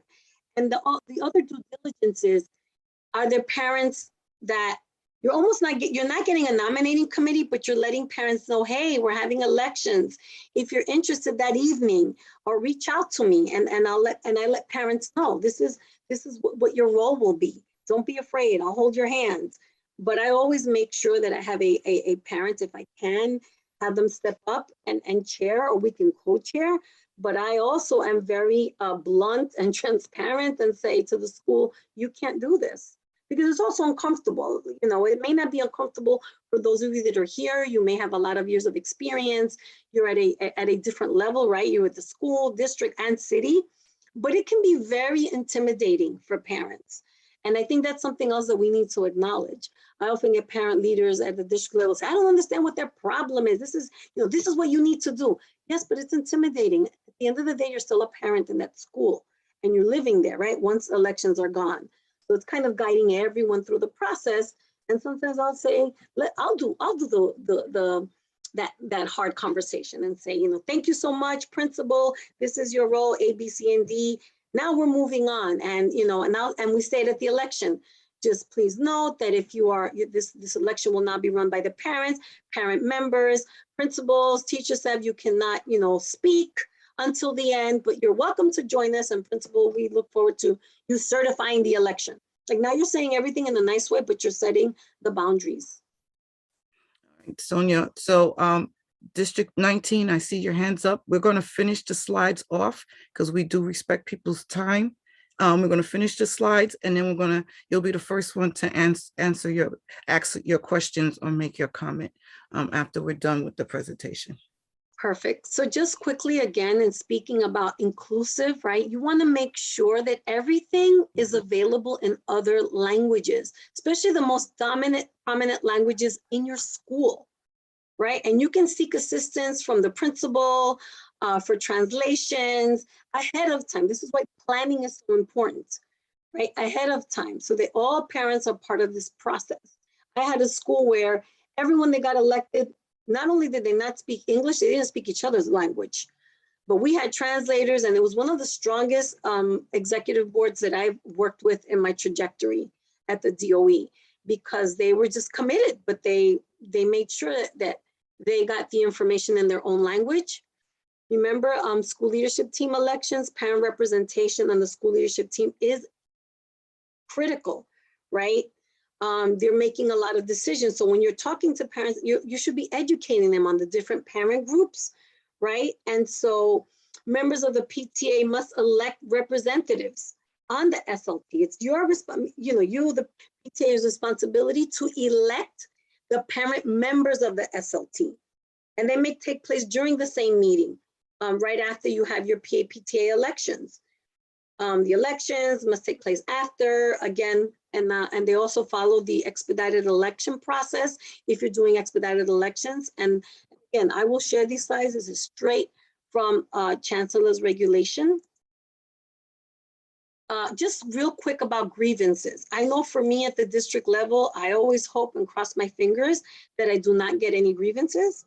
But if there's an individual who believes that there was an election that was conducted inappropriately, they may submit a grievance, right? And it usually will come, it says to the appropriate district superintendent office, and it'll be myself with a copy of FACE to the email that's there, and the appropriate president's council, right? And grievances in schools spanning multiple grades, K through 12, 6 through 12, must be filed with the superintendent who supervises the school. I think the main thing that I want you to know when it comes to grievances, again, just for you to know, if you're the one running an election, is that it's going to be determined based on, did everyone follow the technical pieces? I had a grievance once where it was about the person that got elected was obviously person was running against them. They did not win. They were not happy. And they did not like that person. And so whoever didn't voted, against the person who was submitting the complaint, they all kind of gathered together and submitted a complaint. When I did the review, everything was followed. The dates, the ballots, minutes, timekeeping. And so that's really what we're going to look at, right? They will be responded to in writing in a timely manner as defined by the regulation. Decisions will be based, again, on specific violations of the regulations and the bylaws. And again, your bylaws are following the regulations, so it's all kind of tight. Procedures specified, and again, you can look at the council's regulations for more information. But if there's something that you are not happy with, specific to, let's say, President's Council, you can then also escalate it to FACE. But if, let's say, you're not happy with the district's decision and you escalate it to FACE, FACE is going to come back to us and say, okay, why did what was your decision based on? And that's why I'm very, very, detailed about how, and I'm just going to stop sharing, detailed about how elections are run, right? That you're following every single protocol. It's very important to me. And I make sure that all constituents hear the same message. You as parent leaders, parent coordinators, principals, everyone's hearing the same message. My joke is you can't say Sonia said to one person and Sonia said something else to a different person. So that concludes my slides. I just wanted to say, again, thank you. I will answer questions, but I did just want to say is going back to the beginning, I know that this is not easy, right? It's easier said than done. Getting parents, some of you are burnt out. Some parent leaders at the school level are burnt out and they don't want to run. But know that there are parents that are interested. It's just, getting at them and finding out what it is that's going to make them want to come to you and join you. And I tell parents all the time, you have a lot to say, but if you're not sitting at this table, if you're not attending these meetings, then you know what, you could just complain to yourself. Let's do something about it and work together. Thank you.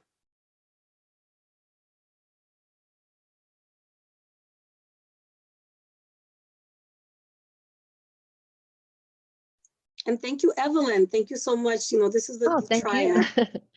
Thank you. It was my pleasure. Thank you. I'm sorry, I was talking. I was muted. So there's one more slide that we want to share part of this training before we take questions. And I'm going to ask Randy to discuss this piece. Sonia had brought it up in the beginning, President's Council's roles. Randy, you have the floor. Thank you, Shirley. Okay, so President's Council should be working closely with their district or borough FLC and FSC to support their membership, their PAs and PTAs. It's the role and responsibility of President's Council presidents to attend monthly meetings and to turnkey this information at your monthly meetings, and also share out information and concerns from your district or borough at these meetings, such as DLT, CPAC, Community and Citywide Education Council meetings, etc. You should also be training and sharing best practices with your parent leaders. So you can create templates for like agendas, for minutes, for monthly financials, disbursement forms, show them how to keep organized with binders or whatever practices you use to keep organized. And this also helps with the June transfer of records. So a best practice also for President's Council, after the elections are complete, you can ask for the email address for the representative and designate to your President's Council and create your own distribution list to keep you in connection with your parent leaders at all times. Just remember that this list should only be used for official President's Council business. And remember that every President's Council, PA and PTA has a DOE Outlook account. So you are aware of that. You could just look up all the schools in your district and you can email it that way. They should all be using these, especially since the new regulation came out. For the elections, if a PA and PTAs within your district president's council membership, if they're unable to form their nominating committees or have a parent who's willing to step up and run the elections in their school, your PA and PTAs in your district or your borough should be aware that they should be able to reach out to your president's council for you to support them and come into their schools and run the elections for them. So please make sure that, you know, maybe at the next president's council meeting you just let them know that your executive board is able and willing to come out and run elections. So they don't feel so nervous or so worried if they weren't able to form their nominating committees, and to make sure that grievances don't occur, you know, in their schools. Okay, thank you. I'll turn the floor back over to me. And Randy, may I just add to that is don't be shy, right? Not some president's councils are just as clueless, and that's okay, right? Ask for support, because that's what we're here for, right? We'll support you so that you and then in turn can support your school. So don't be shy. I always say no question, no issue is silly or dumb or trivial. Ask, right? The worst thing that can happen is the other person will say, well, I'm not sure either. So we'll learn together. Exactly. All right. Thank you. So we're going to take these last three hands, and then we'll bring the meeting to adjournment. And then we're going to remind CPAC members to stay on for additional announcements. So I promise District 19, you have your first to speak. Hi, good afternoon, everyone. Good afternoon. Yeah, good afternoon, everyone. So in the beginning, you know, I really appreciate you speaking about what's important, you know, for us to get parent involvement or the parents engaged in participating. But when you have a situation like, and I wanted to go back to talking about the election process, not just for the PTA, but for the President's Council as well, when you have a situation where you're not meeting quorum and you're going past the date and the time. So let's say we're set up between April and June, and we just haven't been able to meet quorum. So now we're moving into the new school year. And so we have the prior council or the prior PTA still trying to get these things to happen, the elections to happen, and they're not meeting quorum. So let's say 75% of your school district as a President's Council, the PTAs haven't had their elections yet. How do they hold the President's Council without having a good portion of their PTAs in their district not having their elections? What is the process then? What do we do? Did you want me to answer that, Shirley, or you? Yes, you go Okay, ahead. perfect. Yes. All right. So that is, first of all, that's a very common situation. I know that I'm facing that now, supporting even my own President's Council with that. But I always go back to, I see the trajectory, right? Like I'll see month to month, right? The numbers, right? And sometimes it's really big if you're having a big event, but quorums are barely met or not met at all. And so I know it's kind of too late, but I think for forward thinking is, let's not wait until April, May, or June, right? To say, oh my goodness, right? There's clear language in the Chancellor's Reg that says, if you're not meeting quorum, then we need to have a conversation. Does there have to be a waiver? Is there something? How are we going to make sure that we get quorum and build on that way before we get to this position, right? Once we're at this position now, then it's almost like we're desperate. We're trying to figure out how are we going to get all these schools? And that's where I would probably pull in the district, right? To see if they can work with you, the parent coordinator, like I'm all hands on deck, but with the understanding that these are parent volunteers, there's only so much nudging you can do.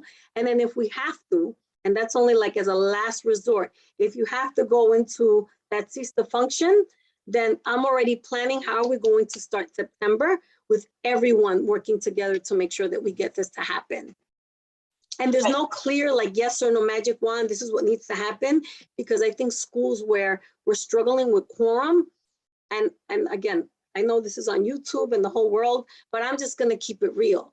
Quorums and the elections are important because they're deadlines, but I'm the type of person that I need to go deeper. Why aren't we getting quorum? Let's address that before and I've even said it to principals, like, listen, yeah, I understand, but you know what? That's not the important issue. Why aren't you getting your parents out? We can deal with that in September elections, we're done. Why aren't we getting our parents out? That needs to be the bigger focus for me. The parent engagement, I totally agree. And I actually mentioned that when the chancellor is on, that we may need to revisit what we're doing for parent engagement. But, you know, because of the pandemic, that also changed a lot of things. Absolutely. For a lot of people, there are a lot of people who quit, who moved to other boroughs or states. You know, my district lost their superintendent, their FLC. I mean, we lost a lot. And then we like had it's your bare bones opening up. So there was nothing for us. So it took a long time for us to get into position.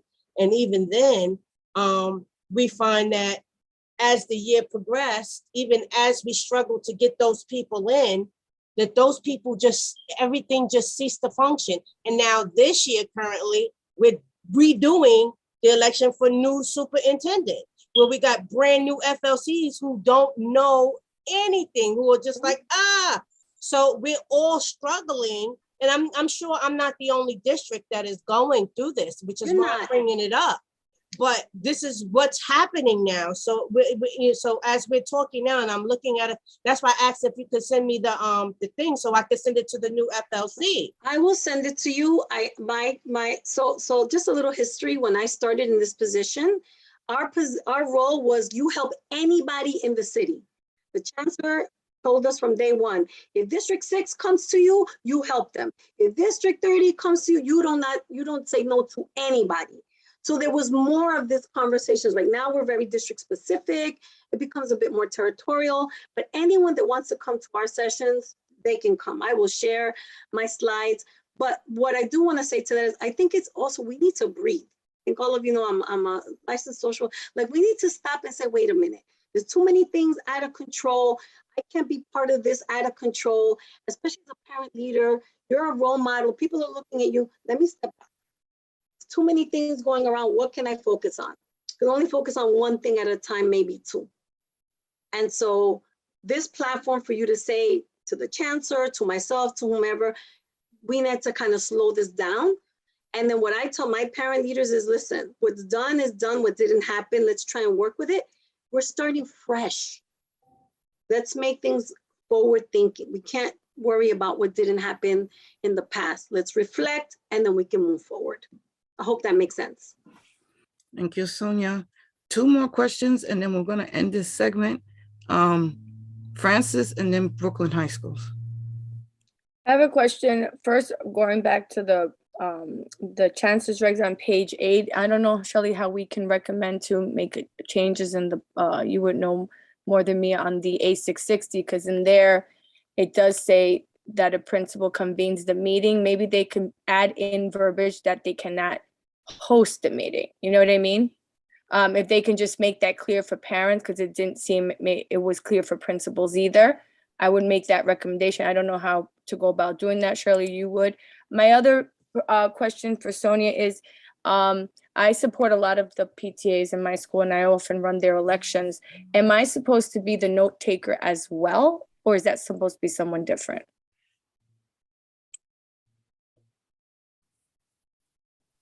I always get other parents because that's how you engage other parents in the work, right? Say parents, and we also have to be comfortable in silence, right? Because when we hear silence, we want to just, no, parents, good evening. I'm going to start with the easy part. This is the easy part. Can we get a note taker and a timekeeper? The job is easy. We're going to record and then this happens. Can they run and do it or no? Well, I let them know if you're not running, if you're not running. Okay. Yeah, they cannot run. And so you say, listen, if I can't even get a note taker, this will be long elections because, you end up getting someone that will say, I don't think, right, Shirley, Evelyn, we always find someone that'll say, all right, I'll do it. They may not, I'll do it, but that's okay. You've done that. But you also have to be comfortable in silence. Sometimes as leaders, as we're not comfortable with silence, when we hear a millisecond, it's like, all right, I'll do. No. Let them think about it, because some of them are just thinking, do I want to be a note taker? Do I not want to be a note? That's okay. So you find somebody else, Francis. You're already doing enough with chairing. And chairing and convening are two different things. So a principal convenes a meeting, meaning they're getting everybody together. Chairing is you're actually running that. So maybe we all need to kind of always let that message, relay that message to principals. Thank you. And Celia, you have the floor. Thank you, Madam Chair. I just wanted a little more clarification about not needing to attend elections in order to run, only because sometimes the scenario is not necessarily that someone's en route, but sometimes someone that wasn't planning on coming to the meeting, but someone else nominated them, knowing who they are and knowing that they're eligible nominated them. And there's no real way to verify that they would accept that nomination. So, but I also know that you can, let's say you knew you were not coming to a meeting, send in writing beforehand that you wish to nominate yourself or something like that. So I'm going to jump in here. Yeah. So for spring elections, we're all encouraged, the chancellor's regs, to do nominating meetings, right? Where it gives all the membership a chance to nominate themselves or other people, and that individual has to accept the nominations. Again, it goes by your bylaws. So if the nominations are closed prior to the actual elections, then it is closed. So but those who already nominated themselves, they're already part of the elections, they don't have to come to the election meeting. Their names already should be on the ballot because they already nominate themselves to run in that respect. If it's expedited elections, the difference between expedited elections and regular elections is there's no nominating committee, there's no nominating meetings. So all nominations has to be accepted on the floor. So if it's an expedited election, all nominations are taken from the floor, and anyone who wants to run must be present. And they must be present to accept the nominations. Thank you. Are there any other questions, Shirley? Nope, that will be it. We want to thank all our speakers. Some stay till the end, but we want to thank you and Evelyn and Chris and Nelson and Kimberly and Shah and Deputy Chancellor Blackburn for coming in. We are going to ask someone to make a motion to adjourn the meeting so we can move on to our business afterwards. Leonard, you have your hands up. Motion to adjourn. All right, and Celia? I second. Okay. All right, so the meeting is adjourned. It's 12:51. We would like to say good afternoon. Enjoy the rest of your week, and thank you for joining us this afternoon. And we're going to ask members to stay on for an announcement. I will share this slide with you, Shirley. Okay. I have it already. So okay. Thank you so much. I will share. Have a good day, everyone. You too.